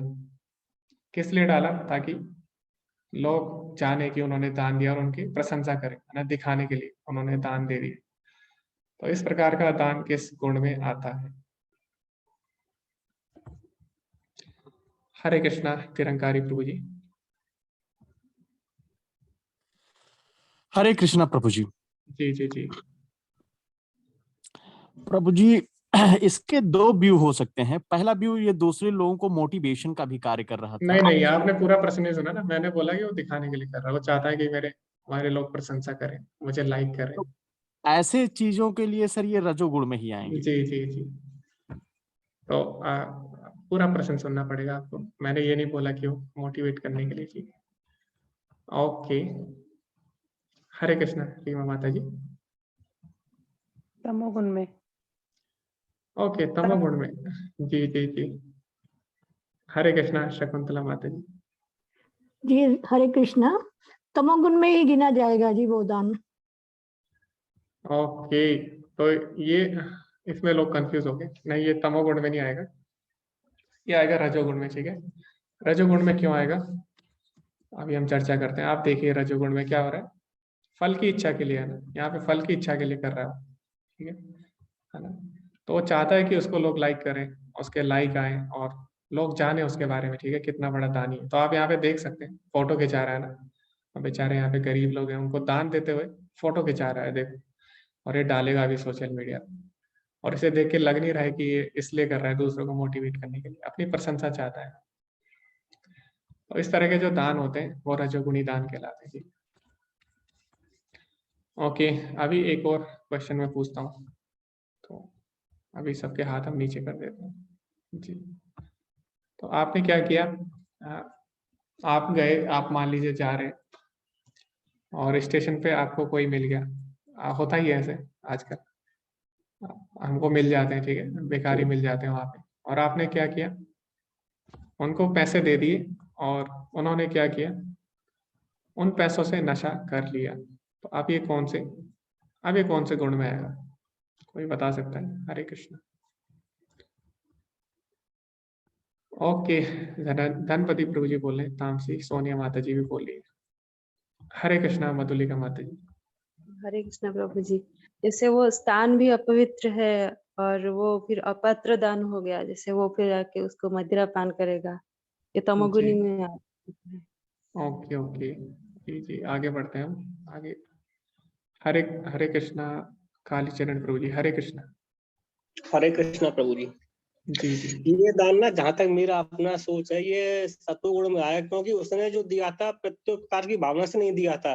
ना उसे ये पता था कि इसका ये शराब खरीदेगा, उसने सोचा है खाना वगैरह खाएगा। अब वो उसका मिसयूज कर रहा है, तो इसका अपना हेडक है। ओके। हाँ, तो ये थोड़ा कॉम्प्लिकेटेड था, तो इसमें दो प्रश्न, दो सबके आंसर हो सकते हैं, लेकिन हम अभी चर्चा करेंगे कौन से गुण में आएगा वास्तव। हरे कृष्णा जी, त्रिवेणी माता जी। हरे कृष्णा। हरे कृष्णा। जी ये जी तमोगुण में आएगा क्योंकि उसने और अयोग्य व्यक्ति को रुपए दे दिए। जी जी जी। ओके, तो देखते हैं हम कौन से उसमें आता है दान, ठीक है। तो उसने दान दिया, लेकिन सबसे पहले उसने क्या दिया, सबसे पहले उसने अयोग्य व्यक्ति को दिया सबसे पहले। और दूसरा उसने क्या इसमें ध्यान दिया, उसमें बिना समुचित ध्यान के ये दान दिया। उसने सोचा नहीं दान देते समय कि इसका मिसयूज भी हो सकता है। हाँ, वो तो बात आपकी सही है, बिल्कुल वो उसका मिसयूज कर सकता है, लेकिन अगर वो ये पूछ के दान देता कि आपको क्या वस्तु चाहिए, तो हो सकता है वो उसका मिसयूज ना करे फिर। क्योंकि अगर हम पहले पूछ लेते हैं उनसे कि आपको क्या चीज चाहिए, जैसे आपसे कोई मिलता है भिखारी, तो आप उससे पूछ सकते हैं कि आपको क्या वस्तु चाहिए। अगर संभव हो सके तो आप वो वस्तु उन्हें ला के दे सकते हैं। मैक्सिमम लोगों को क्या चाहिए होता है, खाना चाहिए होता है, दवाई चाहिए होती है और कपड़े चाहिए होते हैं, ठीक है। इस तरह आप उनसे पूछिए, आपको कोई अगर सहायता चाहिए, आप किसी को पैसे ना दें डायरेक्ट, ठीक है, क्योंकि पैसे का वो मिसयूज कर सकते हैं, और मैक्सिमम यही करते हैं लोग, पैसे का मिसयूज ही करते हैं, ठीक है। तो इसीलिए हमें क्या करना है, हमें ध्यान से दान देना हो। हाँ, कुछ परिस्थितियां ऐसी हो सकती है जिसमें पैसे ही लगते हैं, ठीक है, जैसे किसी को फीस भरनी है, तो उस केस में उसे पैसे ही चाहिए होंगे। तो आप जाके देख सकते हैं कि वो क्या सच में फीस भर रहा है कि नहीं उस पैसों से। जैसे आप अभी दान देते हो सरकार को, तो आप देख सकते हो ना आपका पैसा कहाँ यूज हो रहा है ना, आपका हक है उस पर, ठीक है। इसी तरह अगर आप किसी को दान दे रहे हो, आपको देखना चाहिए कि क्या वो वास्तव में उस दान का सदुपयोग कर रहा है कि नहीं। वरना क्या होगा, मान लीजिए आप दान तो दे रहे हैं, आपको लग रहा है कि आप दान दे रहे हैं, लेकिन वो क्या कर रहा है, उधर गलत काम कर रहा है उसका, है ना, तो गलत है वो भी। जहाँ पे आप ध्यान दे सकते हैं वहां पे देना चाहिए, ठीक है। तो अगर आप यहाँ पे पूछ सकते हैं उस व्यक्ति से कि आपको क्या आवश्यकता है, क्योंकि भगवान यहाँ पे क्या बोल रहे हैं, समुचित ध्यान ना, समुचित ध्यान जरूरी है, ठीक है। अगर बिना समुचित ध्यान के आप दान देंगे जहाँ पे आप दे सकते हैं ध्यान, तो इस तरह का जो दान होगा वो तमोगुणी कहलाएगा, ठीक है। इसलिए अगर आपको कोई मिलता है तो उससे पूछे कि आपको क्यों चाहिए दान, आपका हक है पूरा, है ना। क्योंकि कोई मिसयूज कर देगा उसका तो गलत होगा, ठीक है, आपके लिए नहीं गलत होगा, लेकिन किसी और के लिए हो जाएगा ना वो गलत, उसके लिए भी होगा, और हो सकता है जिसके लिए कर रहा हो उसके लिए भी गलत हो जाएगा। तो इसीलिए आप केवल अपने बारे में ना सोचें कि हाँ मैंने तो दे दिया और हमने तो सच्चे मन से दिया, लेकिन वो जिसके साथ उसका मिसयूज कर रहा है उसके लिए तो गलत हो गया। तो इसीलिए आप हो सके तो ध्यान से दान दीजिए, ठीक है, ध्यान से हमें दान देना चाहिए। ओके ओके, तो इसमें काफी चर्चा हो चुकी है, ठीक है। तो इस प्रकार के जो दान होते हैं हमें देखना होगा, और कई व्यक्ति होते हैं वो दान देते समय किसी का अपमान वगैरह कर देते हैं, तो इस प्रकार के जो दान होते हैं वो भी गलत होते हैं, ठीक है, वो भी किस में आ जाएंगे, तमोगुण में। तो कई व्यक्ति आपने देखा होगा वीडियो बनाते हैं और अपनी गाड़ी से जा रहे होते हैं और वो क्या करते हैं, उन्हें बच्चे दिखाई देते हैं और वो फेंक के ऐसे चिप्स वगैरह फेंक के देते हैं, तो फेंक के नहीं देना, दान प्रेम से देना चाहिए, ठीक। तो इस तरह के जो दान है तमोगुणी कहलाएंगे, आदर के साथ दान देना। और कई लोग होता है कि जैसे उनके पास कोई एक्स्ट्रा चीज है वो दान दे देते हैं, भले ही उसकी आवश्यकता ना हो उस व्यक्ति को, है ना। मान लीजिए आप जा रहे हैं और सर्दियों का समय है, नहीं गर्मियों का समय है ना, कोई व्यक्ति है और अभी आपने क्या किया, आपने सोचा आपके पास कुछ एक्स्ट्रा गर्म कपड़े आपने वो उसको अभी दे दिए, ठीक है, और अभी तो उसको उसकी जरूरत नहीं थी, ठीक है, जब उसको जरूरत थी तब आपने दिए नहीं सर्दी में, तो आपने अभी गर्मी में अनुचित समय में उसको दान दे दिया, अभी जिसकी आवश्यकता है वो आपने नहीं दिया, जो आपको देना चाहिए अपनी मर्जी से वो आपने दे दिया, तो स्थान का इसमें आपने ध्यान नहीं दिया, ठीक है। तो इस तरह के दान जो हो जाएंगे वो क्या हो जाएंगे, रजोगुणी दान हो जाएगा फिर। तो इस तरह हमें देखना है, ठीक है, किस तरह से दान करना चाहिए, हमें थोड़ा सोच समझ के करना होगा, क्योंकि हमें अपने बारे में नहीं सोचना खाली। मान लो आपने किसी को दान दिया और उससे, अब कई जगह ऐसा हो भी रहा है कि दान देते तो उससे क्या होती है, आतंकवादी गतिविधियों में भी जाता है, कई लोग वहां पे भी दान करते हैं ना, आतंकवाद को बढ़ावा देने के लिए। तो ऐसा दान जो होता है वो होता है तमोगुणी दान, क्योंकि यहाँ पे अपवित्र स्थान में, यानी उसका गलत स्थान में उसका उपयोग हो रहा है। तो इसीलिए हमें सोच सोच समझ के दान देना चाहिए, ठीक है, कोई उसका मिसयूज ना करे। तो ठीक है, हमने तो सही भावना से दिया, वो तो बात आपकी सही है, लेकिन हमें औरों के बारे में भी सोचना होगा। अगर मान लीजिए वो टेरर फंडिंग के लिए दान दे देता है, अगर आपसे कोई दान लेता है, आपने सही भावना से दिया, लेकिन उससे दूसरों का तो नुकसान हो रहा है ना। तो इसीलिए हमें क्या करना है, ध्यान भी देना चाहिए। तो ये भगवान हमें बताते हैं दान देते समय क्या क्या हमें सोचना चाहिए, कैसे दान देना चाहिए। तो कई लोग बोलते भी हैं कि अगर हम दान देंगे, तपस्या करेंगे, यज्ञ करेंगे, तो ये भी तीनों गुणों से प्रभावित है, तो इससे भी हम तीनों गुणों में बंध जाएंगे। जैसे एक माता जी ने प्रश्न भी पूछा था कुछ दिन पहले कि अगर हम दान भी देते हैं तो इससे भी हम बन जाएंगे, है ना। तो कैसे दान देना चाहिए, तो अब भगवान बताएंगे कि कोई भी कार्य हम करते हैं, चाहे भोजन करें, चाहे यज्ञ करें, चाहे तपस्या करें, और चाहे हम दान दें, तो उस समय हमारा भावना क्या होनी चाहिए, ठीक है। तो हमें कैसे दान करना चाहिए वो भगवान बताएंगे इसमें। सृष्टि के आदि काल से ओम तत्सत ये तीन शब्द पर ब्रह्म को सूचित करने के लिए प्रयुक्त किए जाते रहे हैं। ये तीनों सांकेतिक अभिव्यक्तियां ब्राह्मणों द्वारा वैदिक मंत्रों के उच्चारण करते समय तथा ब्रह्म को संतुष्ट करने के लिए यज्ञों के समय प्रयुक्त होती थी। तो भगवान बोले जब भी हम कोई कार्य करते थे पहले, तो ओम तत्सत इस भावना के साथ करते थे, सबसे पहले ये बोला जाता था, उसके बाद कोई भी कार्य हम आरंभ करते थे, ओम तत्सत। तो इसका मतलब क्या है वो भगवान समझाएंगे। अतएव योगी जन ब्रह्म की प्राप्ति के लिए शास्त्रीय विधि के अनुसार यज्ञ, दान तथा तप की समस्त क्रियाओं का शुभारंभ सदैव ओम से करते थे, तो करते हैं, ठीक है। तो इसमें भगवान बता रहे कि यज्ञ हो, दान हो या तप, तो वो कैसे करना है, हमें शास्त्रों के अनुसार करना है सबसे पहले, और उस समय हमारी भावना क्या होनी चाहिए वो भी भगवान बता रहे हैं। तो सबसे पहले हमें ओम बोलना है। ओम का अर्थ क्या है, भगवान विष्णु। तो भगवान अभी बोल चुके हैं पहले भी भगवत गीता में, प्रणवः सर्व वेदेषु, यानी सारे वैदिक मंत्रों में जो प्रणव यानी ओमकार है वो मैं ही हूँ, है ना। और इस तरह भगवान ने एक और श्लोक बोला था, पिता हमस्य जगतो माता दाता पितामह, इस संसार का माता पिता मैं ही हूँ, है ना। वेदम पवित्रम ओमकारम, जो पवित्र वेदों में ओमकार है वो भी मैं ही हूँ। तो ओम किसको संबोधित करता है, भगवान को। तो सबसे पहले हम कोई भी कार्य कर रहे हैं, चाहे वो दान कर रहे हो, तपस्या करते हो, यज्ञ कर रहे हो, तो सबसे पहले भगवान का स्मरण आना चाहिए, ओम बोलना चाहिए, ठीक है। उसके बाद तत् का अर्थ क्या होता है वो हम देखेंगे। तो ओम तत्सत बोल के हमें कार्य करना है, और उसके पीछे कैसी भावना होनी चाहिए, ओम यानी भगवान का स्मरण करना है। मनुष्य को चाहिए कि कर्म फल की इच्छा के बिना विविध प्रकार के यज्ञ, तप तथा दान को तत् शब्द कहकर संपन्न करे। ऐसी दिव्य क्रियाओं का उद्देश्य भव बंधन से मुक्त होना है।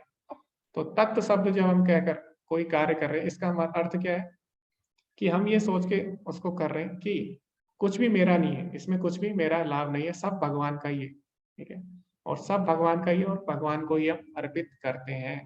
तो जैसे आप अगर किसी को दान देते हैं तो सबसे पहले हमें ध्यान पूर्वक जो भी हमने बताया उस तरह से दान करना है, और उसके पीछे क्या भावना रखनी है, सबसे पहले भगवान का स्मरण करना है, और फिर ये समझ के दान देना कि कुछ भी मेरा नहीं है जो मैं दान दे रहा हूँ, सब भगवान का है और भगवान की सेवा में ही प्रयोग होना चाहिए। ठीक है, तो इस तरह हम दान करते हैं। जैसे कि गंगा का पानी होता है ना, तो गंगा का पानी हम गंगा को ही अर्पित करते हैं। ठीक है, तो उस समय हम ये नहीं सोचते कि ये तो हमारा पानी है और हम गंगा को कुछ दे रहे हैं। तो इसी तरह हमें ये सोच के दान करना चाहिए कि सब कुछ भगवान का है और भगवान के लिए ही हम ये दान कर रहे हैं, कुछ भी इसमें मेरा नहीं है। तो ये हमारी भावना होनी चाहिए दान करते समय। और उसके बाद भगवान बोले ऐसी दिव्य क्रियाओं का उद्देश्य भाव बंधन से मुक्त होना है। क्यों? क्योंकि अभी आप दान कर रहे हो, अभी आप इसमें कुछ नहीं चाहते, ना पाप चाहते हो इससे, ना पुण्य चाहते हो। तो इस तरह आप क्या होगे, ये समझ के अगर आप दान देंगे कि ये सब भगवान का है, ठीक है, तो इससे क्या होगा, आप बंधन में नहीं फंसोगे। उसके बाद ओम तत्, उसके बाद आता है सत्य। तो सत्य क्यों बोलना है? परम सत्य भक्तिमय यज्ञ का लक्ष्य है और उसे सत्य शब्द से अभिहित किया जाता है। हे प्रथा पुत्र, ऐसे यज्ञ का संपन्न करता भी सत्य कहलाता है। जिस प्रकार यज्ञ, तप तथा दान के सारे कर्म भी जो परम पुरुष को प्रसन्न करने के लिए संपन्न किए जाते हैं, सत्य है। सत्य का अर्थ है शाश्वत। प्रभु की सेवा के लिए की गई गतिविधियां सत्य को प्रकट करती है। इस तरह की गतिविधियों में क्रियाओं का प्रदर्शन शाश्वत हो जाता है। गतिविधियों का उद्देश्य शाश्वत है और गतिविधियों के लाभ शाश्वत है।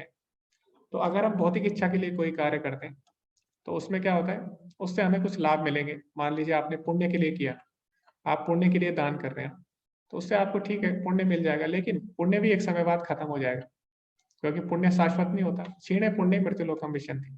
तो जैसे आपके पुण्य खत्म होते हैं उसके बाद आपके सारे भोग भी खत्म हो जाते हैं। ठीक है, तो वो भी क्या है, शाश्वत नहीं है, टेम्पररी होगी। तो अगर आपको शाश्वत लाभ चाहिए यज्ञ से, दान से, तपस्या से, तो आपको कैसे करना होगा, भगवान के लिए करना होगा। क्यों?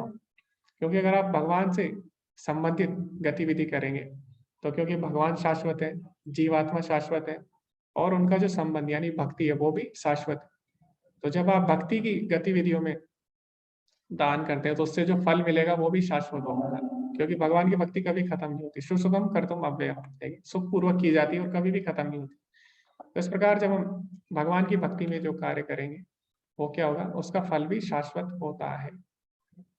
तो इसीलिए जो भी हम कार्य करें हमें 3 चीजें सोच कर करना चाहिए। सबसे पहले कि हम सबसे पहले भगवान का स्मरण करना है ओम बोल के, और फिर तत्व समझ के हमें ये करना चाहिए कि हम जो भी कार्य कर रहे हैं उसमें हमारा कोई भी स्वार्थ ना हो, उससे ना हमें कोई पाप मिले ना पुण्य। ठीक है, क्योंकि कुछ हमारा है ही नहीं, सब भगवान का है और हम भगवान की वस्तु किसी को दे रहे हैं। और फिर अगर हमें देनी भी हो तो हमें क्या सोच कर देनी चाहिए कि किस तरह हम इसे भगवान की भक्ति में लगाएं ताकि इसका जो फल है वो शाश्वत हो सके, है ना। तो ओम तत्सत, इस भाव से हमें दान करना चाहिए। तो आगे भगवान क्या बोलते हैं, अश्रद्धाया हुतम दत्तम तपस्तपम कृते च यत् असद्भियुच्यते पार्थ न च तत्प्रेत्य नो इह। हे पार्थ, श्रद्धा के बिना यज्ञ, दान तथा तप के रूप में जो भी किया जाता है वह नश्वर है, वह असत कहलाता है और इस जन्म तथा अगले जन्म दोनों में ही व्यर्थ जाता है। तो भगवान बोले अगर हम इस भाव से नहीं करेंगे, श्रद्धा के साथ, है ना, ओम तत्सत की भावना से अगर हम कोई कार्य नहीं करते तो उससे जो फल होते हैं वो भी नश्वर हो जाते हैं, असत होते हैं वो फल, है ना, और इस जन्म में अगले जन्म में व्यर्थ हो जाते हैं। तो या तो वो फल आपको इस जन्म में मिल जाएंगे या फिर हो सकता है आपको अगले जन्म में मिल जाएंगे, तो एक समय बाद वो खत्म हो जाते हैं। ठीक है, तो इस तरह ये अध्याय समाप्त होता है और अंत में प्रभुपाद जी क्या बोलते हैं, बद्ध अवस्था में लोग देवताओं, भूतों या कुबेर जैसे यक्षों की पूजा के प्रति आकृष्ट होते हैं। यद्यपि सतोगुण, रजोगुण तथा तमोगुण से श्रेष्ठ है, लेकिन जो व्यक्ति कृष्ण भावनामृत को ग्रहण करता है वह प्रकृति के इन तीनों गुणों को पार कर जाता है। तो हम अपनी अपनी श्रद्धा, अपने गुणों के अनुसार किसी भी पूजा विधि से या किसी विशेष प्रकार की श्रद्धा से हम आकर्षित हो जाते हैं। इस प्रकार हम 3 गुणों में और ज्यादा फंस जाते हैं। तो मान लीजिए कोई अगर रजोगुण में पूजा करता है किसी देवी देवता की, वो मांगता है कि मुझे ये मिल जाए वो मिल जाए, इससे क्या होगा, उसके भोग और ज्यादा बढ़ जाते हैं, और ज्यादा वो संसार से बंध जाता है। तो इस तरह बंधन में बंध जाता है। लेकिन जब कोई भगवान की शरण में जाता है तो भगवान क्या बोलते हैं, माँ में वही प्रपद्यंते माया मेताम तरंती थे, है ना, माया के 3 गुणों से ऊपर उठ जाएगा और इस बंधन से मुक्त हो जाएगा। ठीक है, इसीलिए हमें क्या करना चाहिए, भगवान की शरण में जाना चाहिए और बिना स्वार्थ के भगवान की भक्ति करनी चाहिए। सफलता पाने के लिए उपयुक्त गुरु प्राप्त करके उनके निर्देशन में प्रशिक्षण प्राप्त करना चाहिए, तभी ब्रह्म से में श्रद्धा हो सकती है। और ये तब तक हमें प्राप्त नहीं होगी जब तक हम साधु या गुरु की शरण में नहीं जाते। जब काल क्रम में यह श्रद्धा परिपक्व होती है तो इसे ईश्वर प्रेम कहते हैं। यही प्रेम समस्त जीवों का चरम लक्ष्य है। अतएव मनुष्य को चाहिए कि सीधे कृष्ण भावनामृत ग्रहण करे। इस 17वें अध्याय का यही संदेश है। तो आरंभ में हो सकता है हम बद्ध अवस्था में हो, लेकिन जैसे जैसे हम भक्ति करेंगे भगवान की, तो क्या होगा, भगवान के लिए हमारे मन में प्रेम उत्पन्न होगा। ठीक है, और यही यही हमारा वास्तविक लक्ष्य है। तो हर कोई क्या चाहता है, जीवन में सुख चाहता है, लेकिन शाश्वत सुख हमें अशाश्वत चीजों से नहीं मिल सकता, यानी परमानेंट सुख हमें टेम्पररी चीजों से नहीं मिल सकता। तो कब मिलेगा, जब हम भगवान से जुड़ेंगे। इसीलिए हमें क्या करना है, भगवान की भक्ति करनी चाहिए और 3 गुणों से ऊपर उठना है। तो यही इस अध्याय का अंतिम संदेश था, और अंत में हम इसकी समरी भी पढ़ लेते हैं। ठीक है, इसका सारांश।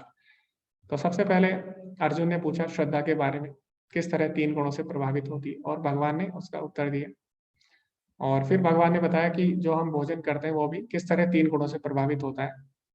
और ना सिर्फ हमारा भोजन, बल्कि जो हमारा यज्ञ है, तपस्या है, वो भी 3 गुणों से प्रभावित होती है। और जो हम दान करते हैं वो भी 3 गुणों से प्रभावित हो सकता है। तो किस भावना के साथ हमें कार्य करने हैं, ओम तत्सत, इस भाव के साथ कार्य करने होते हैं। तो ये भगवान ने बताया।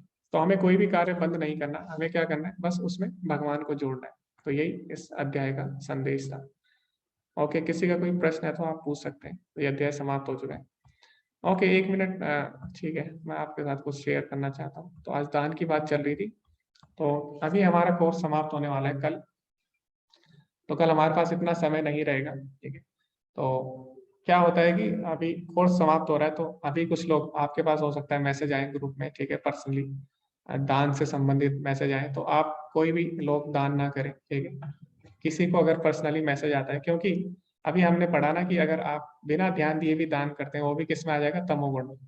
आप किसी ऐसे व्यक्ति को दान दे दें जो उसका गलत उपयोग करे, तो वो फिर तमोगुण में आ सकता है। ठीक है, इसीलिए आपको अगर दान देना है तो मंदिर की जो चैनल है, ठीक है, व्हाट्सएप जो ग्रुप है, उसमें सारी लिंक दी है डोनेशन की, तो आप लोग उस पर दे सकते हैं।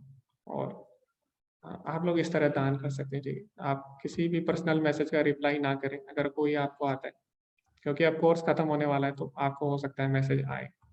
तो इसीलिए मैं आपको बता देता हूँ, अगर आपको दान देना है तो आप मंदिर में दे सकते हैं। अलग अलग सेवाएं मंदिर में चलती है। तो अभी जो कोर्स हमारा चल रहा है वो इस्कॉन श्री श्री राधा गोविंद मंदिर जो मैंगलोर में है, वो इस कोर्स को करा रहा है। और अभी जो भी कोर्स हो रहा है, अभी मंदिर बनानी है, इस पे काम चल रहा है। तो अभी जो श्री श्री राधा गोविंद जो डीटीज हैं, वो अभी कहाँ पे उनके बिक रहे हैं, अभी वो फ्लैट में है। ठीक है, और इस पे मंदिर में अभी काम चल रहा है, तो भक्त लोग इसके लिए काफी प्रयास कर रहे हैं। और इसके लिए जमीन भी खरीद ली गई है, तो आप देख सकते हैं यहाँ पे, ये जमीन खरीद ली गई है। तो यहाँ पे बहुत बड़ा मंदिर बनने वाला है बेंगलुरु में, श्री श्री राधा गोविंद का।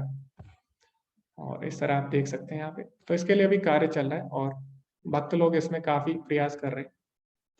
और इस तरह आप मंदिर के दान में भी आप सहायता कर सकते हैं उनकी, और हमें करनी भी चाहिए सहायता भक्तों की, क्योंकि जो भक्त लोग हैं, ब्रह्मचारी लोग हैं, ठीक है, और जो मंदिर में रहते हैं, उन्होंने अपना पूरा जीवन न्यौछावर कर लिया है भगवान की सेवा में, और जो भगवान का संदेश है उसके प्रचार के लिए। ठीक है, तो कई लोग ऐसे भी है जिन्होंने अच्छी अच्छी नौकरी भी छोड़ी है भगवान की। वो चाहते तो वो भी 9 से 5 नौकरी करके अपने जीवन को आनंद के साथ जी सकते थे, है ना, लेकिन उन्होंने क्या किया, भगवान की सेवा के लिए सब चीज त्याग दी, और सुबह 3 बजे उठ जाते हैं और 3 बजे से भगवान की सेवा शुरू हो जाती है। और कभी कभी वो रात को सोते भी नहीं। ठीक है, कभी कभी इतनी सेवा हो जाती है, क्योंकि अभी मंदिर का काम चल रहा है, तो कभी कभी जो भक्त लोग हैं सोते भी नहीं है, और दिन में ही सो लेते हैं 2 घंटे। ठीक है, तो इस तरह पूरा प्रयास करते हैं, पूरी मेहनत करते हैं। तो हम लोगों को चाहिए कि हम भी उनकी सहायता करें, ताकि जो भगवत गीता है उसका, और जो भगवान की जो भी शिक्षा है उसका हम और अच्छे से प्रचार कर सकें। ठीक है, तो इसमें हमें उनकी सहायता करनी चाहिए,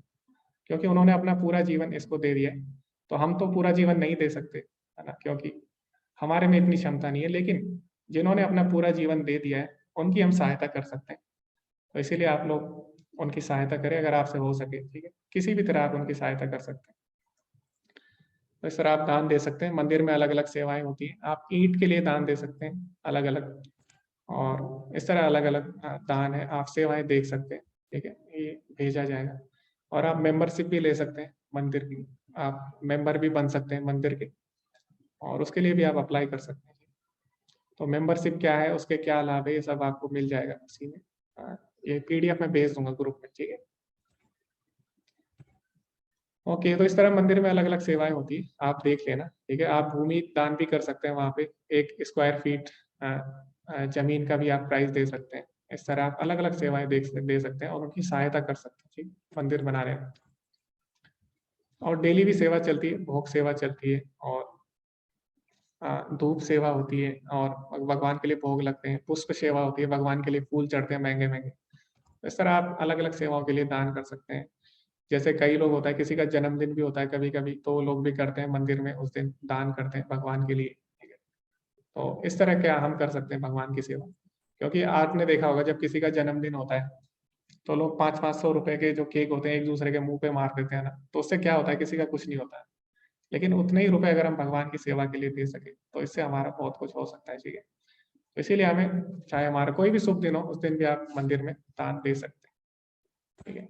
और इस तरह जो प्रभुपाद जी का मिशन है उसमें अपनी सहायता कर सकते हैं, या फिर जो लोग अपना जीवन समर्पित कर चुके हैं भगवान की सेवा में, उनकी आप सहायता कर सकते हैं, ठीक है, अलग अलग तरीके से। ओके, तो इस तरह आप दान दें, और कोई भी पर्सनल मैसेज आपको आता है उस पर रिप्लाई ना करें, ठीक है।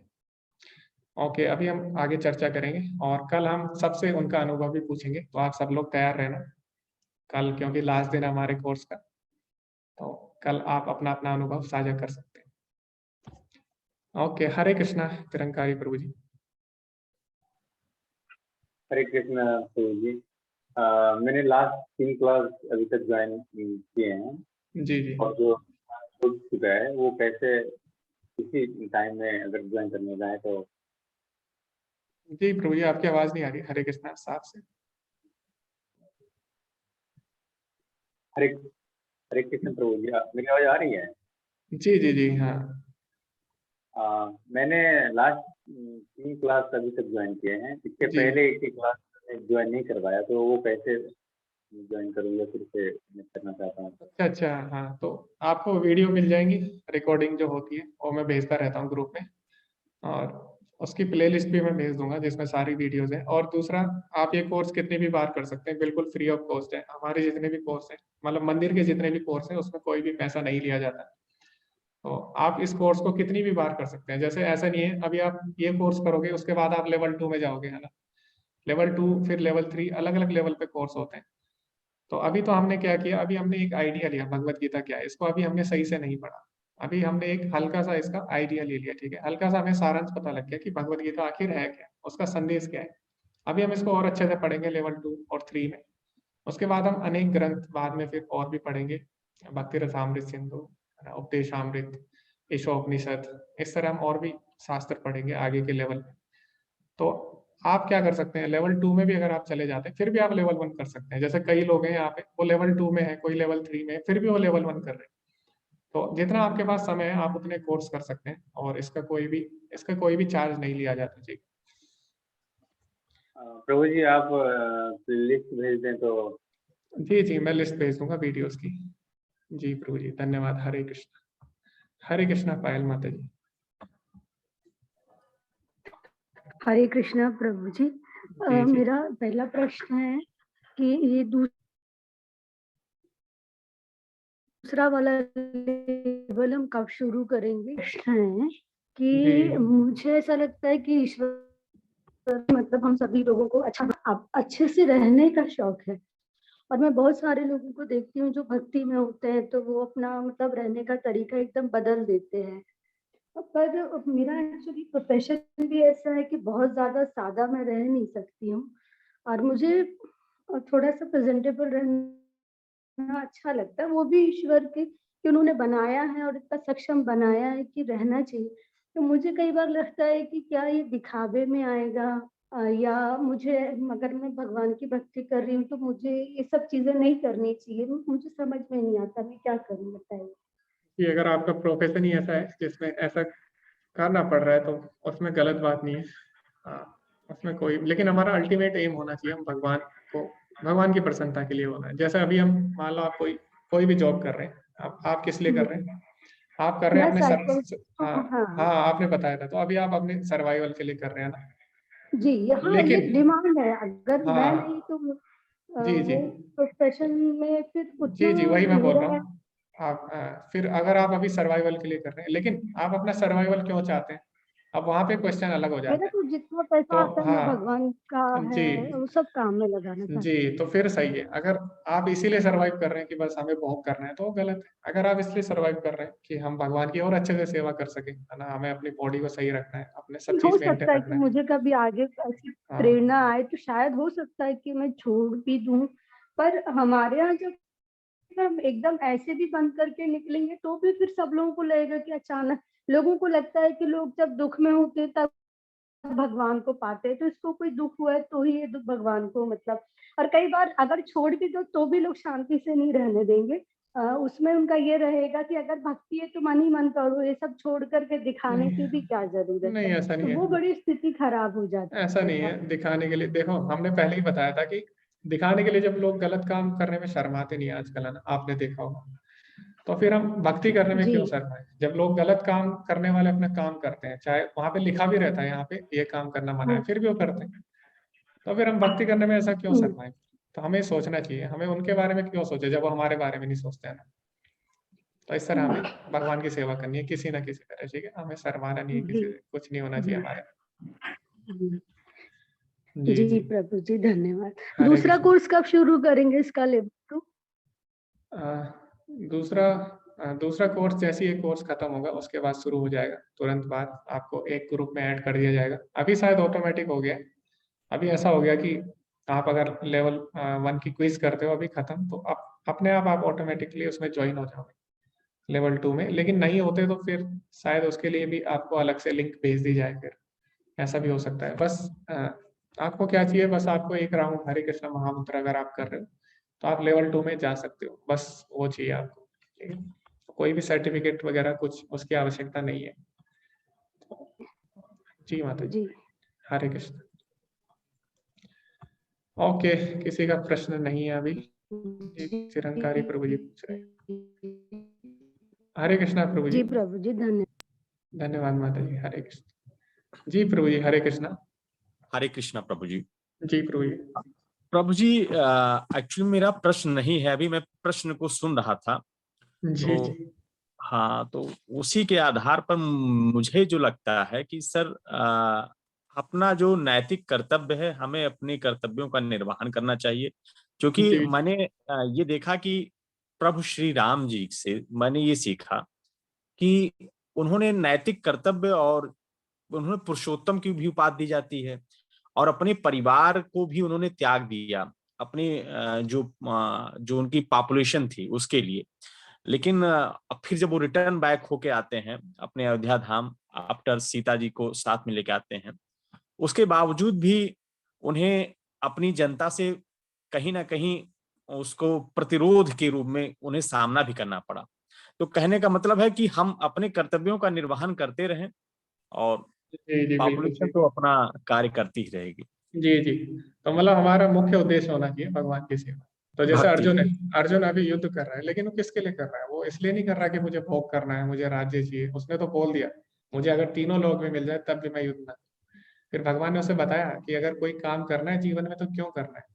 भगवान ने बताया यज्ञार्थात् कर्मणो अन्यत्र, यानी भगवान की प्रसन्नता के लिए कार्य करो। तो इस तरह हमें सोचना चाहिए, हमें कार्य बंद नहीं करने, हमें भगवान को जोड़ना है उससे। तो प्रभु जी ने बिल्कुल सही बोला। जी प्रभु जी, जी, हरे कृष्ण। हरे कृष्ण। तो आपका अगर अल्टीमेट एम है भगवान को खुश करना तो कार्य आप कर सकते हैं, ठीक है? आपको छोड़ना नहीं। लेकिन जिस कार्य से आप भगवान से नहीं जुड़ पा रहे वो अपने आप ही छूट जाएंगे जब आप भक्ति करोगे। तो जब कोई भक्ति करता है तो गलत काम अपने आप छूट जाते हैं। हरे कृष्णा। जी सुरेंद्र प्रभु जी। हाँ अंकित प्रभु जी, आपको मेरी आवाज आ रही है? जी हरे कृष्णा प्रभु जी। जी, जी। हाँ हरे कृष्णा। मेरे दो प्रश्न हैं। जी, जी। एक प्रश्न तो ये है कि आजकल जो है गीता के ज्ञान को लेके कुछ ऐसे पंथ हैं जो कि गीता के ज्ञान को प्रचार कर रहे हैं, बट वो अपना ही कुछ नया बना रहे हैं। जी, जी, जी। कुछ ऐसे मतलब बहुत ही, और वो तो काफी हाँ, विकसित हो गया। मतलब मैं नाम नहीं, जी, मैं भी उसमें था। और वहाँ पे बताया गया था कि मतलब वो बोलते हैं ज्ञान कि हम ज्ञान दे रहे हैं, आपको ये ज्ञान आपको गुरु की आज्ञा के बिना किसी के साथ शेयर नहीं करना है। लेकिन जी, ज्ञान वो इसका ही, गीता का ही एक स्वरूप है बस एक तरीके से। अब जो भोले भाले लोग हैं, उन जिनको गीता ज्ञान नहीं है, वो उसमें जा रहे हैं, फॉलो कर रहे हैं, और क्या उनकी परेशानियां कुछ हैं, पर्सनल प्रॉब्लम्स होती लाइफ में, तो कई लोग भी हाँ ठीक होती है कोई। तो इसके बारे में आप क्या कहना चाहेंगे? जी जी जी, बिल्कुल सही बात है। और ये तब तक चलता रहेगा जब तक हम भगवत गीता का प्रचार न करें जो भगवान के शुद्ध भक्तों ने लिखी है। तो जब तक वो शुद्ध भक्तों के या शुद्ध जो भगवत गीता पे टिप्पणी है उसके संपर्क में नहीं आते, तब तक वो मूर्ख बनते रहेंगे लोग। इसीलिए इस्कॉन में क्या करते हैं, बहुत ज्यादा प्रचार दिया जाता है, बुक डिस्ट्रीब्यूशन, पुस्तक के प्रचार पे बहुत ज्यादा जोर दिया जाता है, और भक्त करते भी हैं।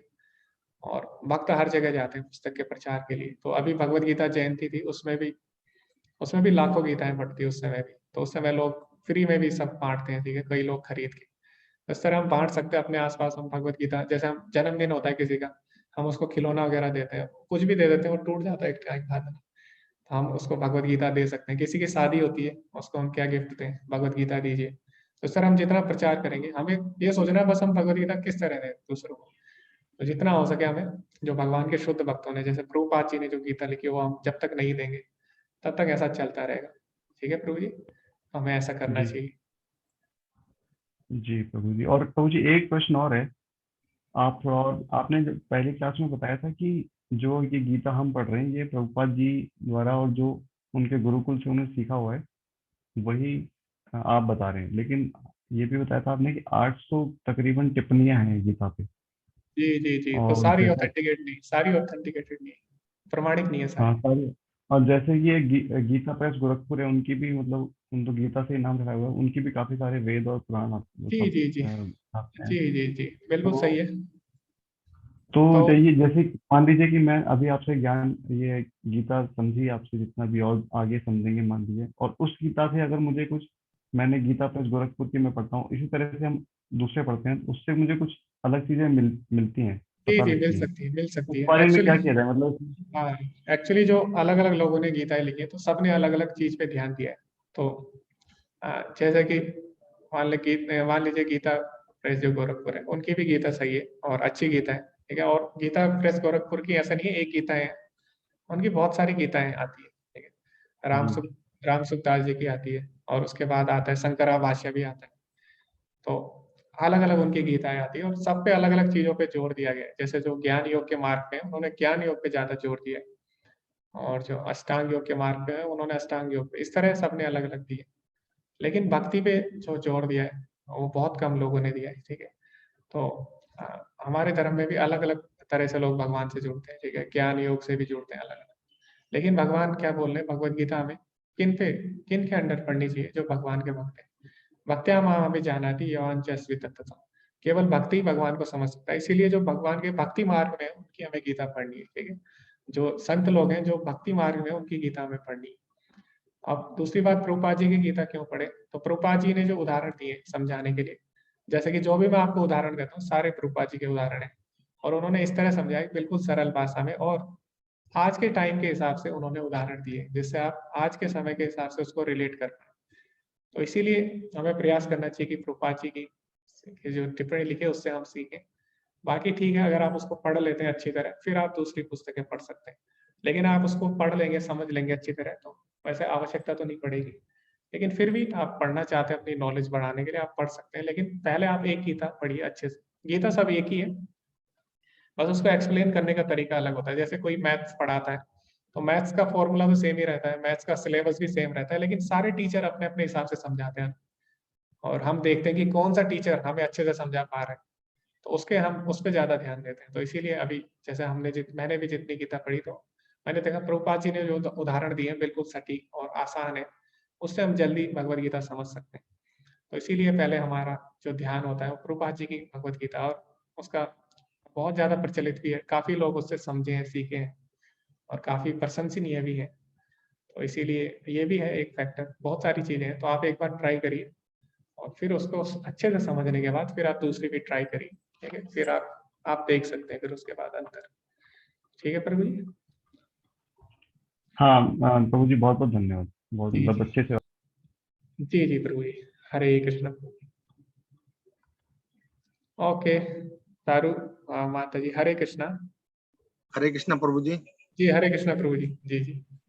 प्रभु जी हम जो ये भागवत में अभी जो सुबह सुबह ये कीर्तन वगैरह आरती हुआ था ना, जी प्रभु जी जी जी उसकी क्या मिलती है कैसे प्रभु जी? वो मैंने भेजी थी ना ग्रुप में, सारे जो भी कीर्तन हम करते हैं मैंने ग्रुप में भेज दिया था। हाँ हाँ प्रभु जी, वैसे मंगा सकते हैं प्रभु जी? अच्छा, कैसेट सीडी बोल रहे हैं आप? नहीं नहीं, वो किताब बुक। हाँ, बुक भी आती है वैष्णव भजन की, वो भी आप मंगा सकते हैं। थैंक यू प्रभु जी। मैं आपको पीडीएफ भेज दूंगा, वरना आप मुझे मैसेज कर देना, ठीक? ठीक है प्रभु जी, या फिर मैं ग्रुप में भेज ही दूंगा, कोई बात नहीं। हरे कृष्ण भेज दीजिए। हरे कृष्ण प्रभु जी। जी। तो एक छोटी सी पीडीएफ है वैष्णव भजन, उसमें सारी जो भी कीर्तन हम करते हैं, जो भी प्रार्थना करते हैं, सुबह जो भी मंगल आरती होती है, सारी उसमें मिल जाएगी आपको। हरे कृष्णा पानीग्रही प्रभु जी, हरे कृष्ण। हरे कृष्ण प्रभु जी। जी प्रभु जी, आपको चैप्टर 8 की पीडीएफ चाहिए? हाँ, चैप्टर 8 की सर, चैप्टर 8 की पीडीएफ चाहिए थी प्रभु जी। ओके ठीक है। वो ग्रुप में थोड़ा भेज देते तो अच्छा होता। जी जी जी, तो मैं जो माता जी लोग हैं, एडमिन लोग हैं, उनसे बोल देता हूँ। हरे कृष्णा प्रतीक्षा माता जी, अगर आपके पास चैप्टर 8 की पीडीएफ है, आप एक बार भेज दीजिए प्रभु जी के लिए। और एक बात मुझे पूछना था प्रभु जी। जी जी जी। जो सुरेंद्र से प्रभु जी ने बोला अभी थोड़ी देर पहले, वही मेरा प्रश्न है कि अभी बहुत से मतलब हमारे हिंदू धर्म में, सनातन धर्म में ही बहुत सारे ऐसे लोग आ जाते हैं। वो बोलते हैं कि मैं किसी के वो नाम नहीं लेना चाहता, लेकिन वो बोलते हैं कि शिव जी ने बोला है गीता कृष्ण जी को, तो जी ऐसे जी जी। भ्रम फैलाते हैं, जो हाँ वो कि तो है।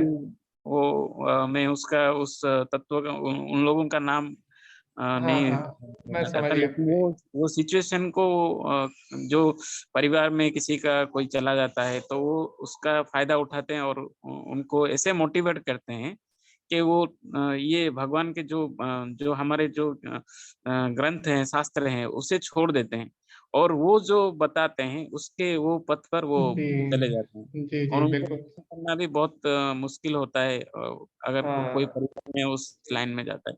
जी और जी। वो उससे गीता का अलग अर्थ निकालते हैं और सभी हाँ को उस पे मोटिवेट वो करना चाहते हैं उल्टा। जी जी ये समाज में ये और एक प्रॉब्लम क्या होता है कि कोई अगर अभी क्या होता है कि ये कोई मतलब हम हमारे मनुष्य को भी भगवान जैसे वो शिव जी का अवतार है, ये विष्णु जी का अवतार है, ये जो कोई भी हाँ शास्त्र में नहीं दिया है, वो ऐसे भ्रम फैलाते हैं कि हाँ हाँ। सुनकर भी दुख होता है कभी कभी।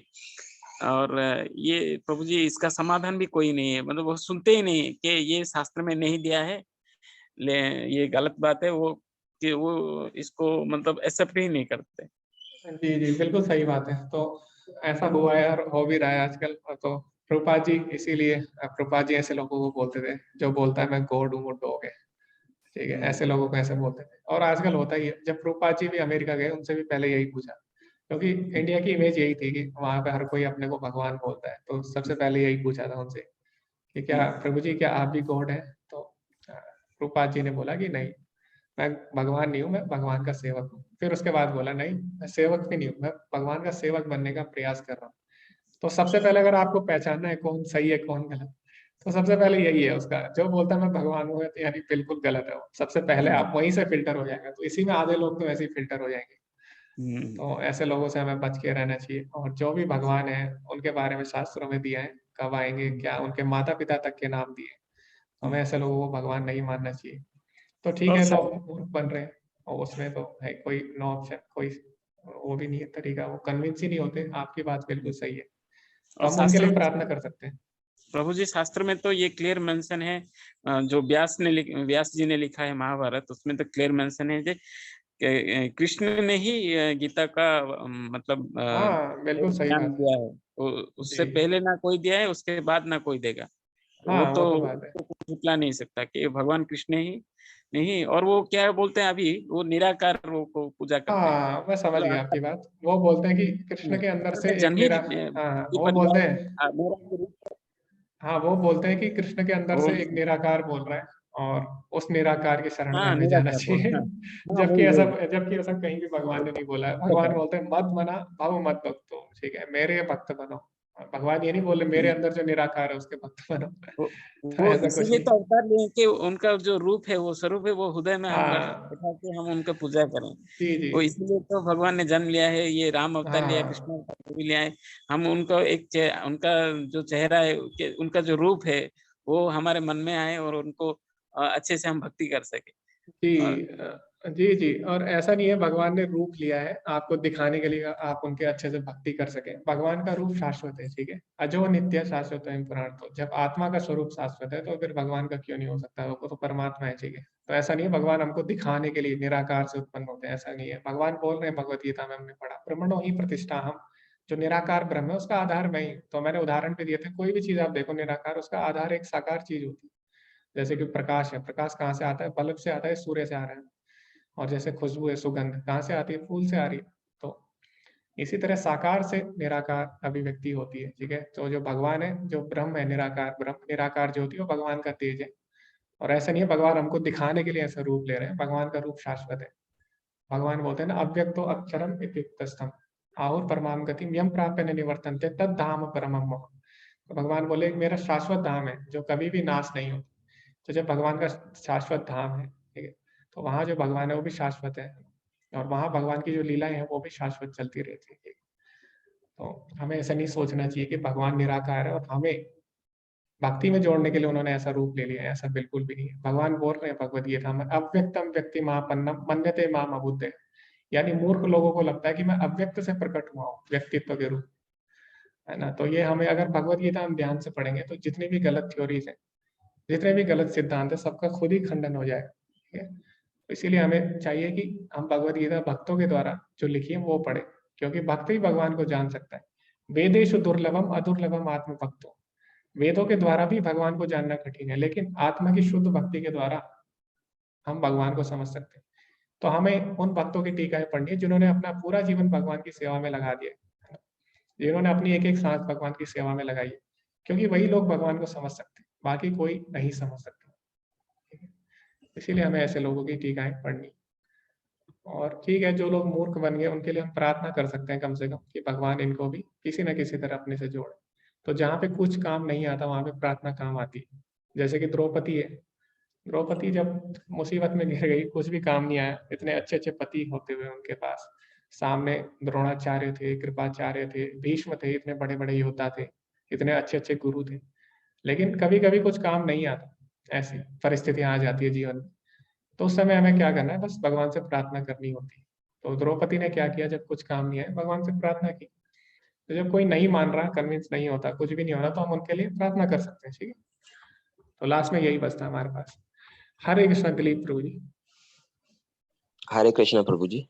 प्रभु जी, मैं जानना चाह रहा था कि श्रीमद् भगवद गीता में एक स्थान पर ये कहा गया है कि यह ज्ञान भगवान ने कहा है कि अति गोपनीय है। तो ये अगर गोपनीय है तो फिर इसका इतना अधिक प्रचार क्यों?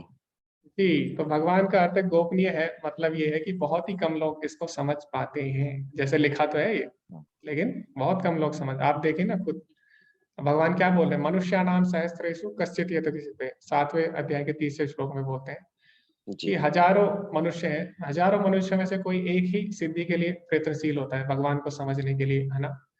और मनुष्याणाम सहस्रेषु कश्चित् यतति सिद्धयो यततामपि सिद्धानाम कश्चित् माम वेति तत्तदा। उनमें से भी जो भगवान को जानना चाहते हैं, उनमें से भी कोई एक ही उनको समझ पाता है। तो बहुत बहुत बहुत मतलब बहुत बहुत कम चांस है कि कोई इसको समझ सकता है जी, बहुत ही कम चांस। तो इसीलिए इसको गुह्य बोला गया है ज्ञान को, क्योंकि वह है तो सबके सामने, लेकिन समझ हर कोई नहीं सकता इसको जब तक श्रद्धा नहीं होगी भगवान के प्रति, ठीक है।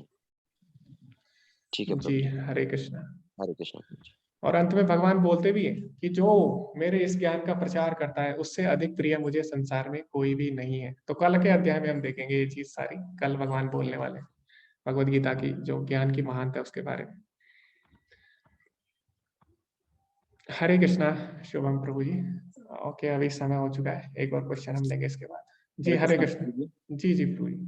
प्रभु जी, जैसे कि हर प्राणी मात्रा में या मनुष्य में भगवान का अंश रहता है, जी जी। तो हमें सबके साथ अच्छा बिहेव करना चाहिए। जी, जी, बिल्कुल। लेकिन ऐसा कुछ रहता है कि वो उनसे हमें त्रास होता है, जैसे कि आगे मच्छर हमें काट रहा है, तो फिर उस मच्छर को हमने मारना चाहिए या नहीं मारना चाहिए, क्या करना चाहिए उस केस में? जी, जी, जी। तो जितना संभव हो सके हमें अहिंसा का सहारा लेना चाहिए, जहाँ तक संभव हो सके। जैसे कि मच्छर है, तो मच्छर को आप मारे ज़रूरी नहीं है ना? उसको हम क्या कर सकते हैं? बहुत चीज़ें कर सकते हैं हम। या तो उसको हम बाहर छोड़ सकते हैं दरवाजे के, या तो हम कपड़े पहन सकते हैं और जो क्रीम आती है वो लगा सकते हैं, या फिर हम मच्छरदानी लगा सकते हैं। मतलब यहाँ पे हमारा काम चल जा रहा है ना अहिंसा से, तो वहाँ पे करनी चाहिए। लेकिन जैसे कई-कई जगह वहाँ पे नहीं चलता, जैसे अभी हमला हो गया, है ना? आतंकवादी हमला हो गया बॉर्डर, तो वहाँ पे हिंसा करनी पड़ेगी उसको। तो जहाँ पे अहिंसा से काम चल रहा है, वहाँ पे हमें अहिंसा लेनी चाहिए, ठीक है? तो इस केस में तो हो रहा है ना, काम चल रहा है हमारा, तो क्यों मारना फिर उसको? जी, हाँ जी। जैसे कि आप जंगल में चले गए, शेर ने आप पे अटैक कर दिया। फिर आप क्या करोगे? फिर ये सब काम नहीं आएगा ना। फिर आप मच्छरदानी लगाओगे और उसको कुछ काम नहीं आएगा। उस केस में फिर आपको करनी पड़ेगी, है ना? जी, हाँ। तो हरे हाँ, कृष्णा। जी, जी, हरे कृष्ण। तो जहाँ तक संभव हो सके हमें सब पे दया करनी है और अहिंसा करनी चाहिए। लेकिन कुछ परिस्थितियाँ ऐसी है, ऐसे प हमें शुरू में भी हमने पढ़ा था ना, 6 परिस्थितियों में हिंसा कर सकते हैं। तो आप पहले लेक्चर देखिए, उसमें 6 परिस्थितियाँ दी हैं जिनमें हिंसा करनी चाहिए। तो ऐसा नहीं है आप करिए, पर मैं बता रहा हूँ वैदिक आदेशों के अनुसार। और अभी क्या करना है, क्या नहीं, वो हमारे देश के कानून के हिसाब से हमें करना चाहिए, ठीक। क्योंकि अभी हमारे देश में वैदिक कानून नहीं है। अभी जो कानून है उसके हिसाब से हमें करना है, ठीक है? उसका भी हमें ध्यान रखना है। एक अच्छा नागरिक भी बनना है और एक अच्छा भक्त भी बनना है। दोनों को साथ-साथ लेके चलना है। और फिर बाकी जब देखा जाएगा, जब दोनों क्लैश करेंगे, फिर बाकी वो परिस्थिति देखी जाएगी। लेकिन अभी जितना हो सके हमें दोनों का पालन करना चाहिए। हरे कृष्णा विजय प्रभु जी।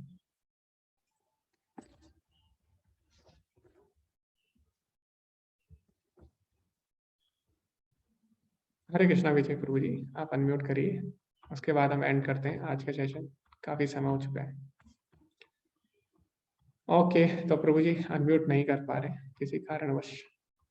जी, जी प्रभु जी, हरे कृष्ण। ओके, तो आज का सत्र हम यहीं पे समाप्त करते हैं। कल भगवत गीता का अंतिम अध्याय है। अंतिम अध्याय तो नहीं है, क्योंकि ये कोर्स चलता रहता है बार-बार।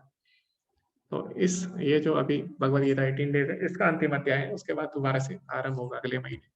हरे कृष्णा ध्रुव, आप वैष्णव नाम मंत्र बोलिए, उसके बाद हम एंड करते हैं। हरे कृष्ण प्रभुजी, माइष्टभक्ततरुभ्यश्च कृपा सिंधु एव च पतितानां पावनेभ्यो वैष्णवेभ्यो नमो नमः। अनंत कोटि वैष्णवन की जय। जय। जी की जय। जय। हरे कृष्णा। धन्यवाद आप सभी का। हरे कृष्ण।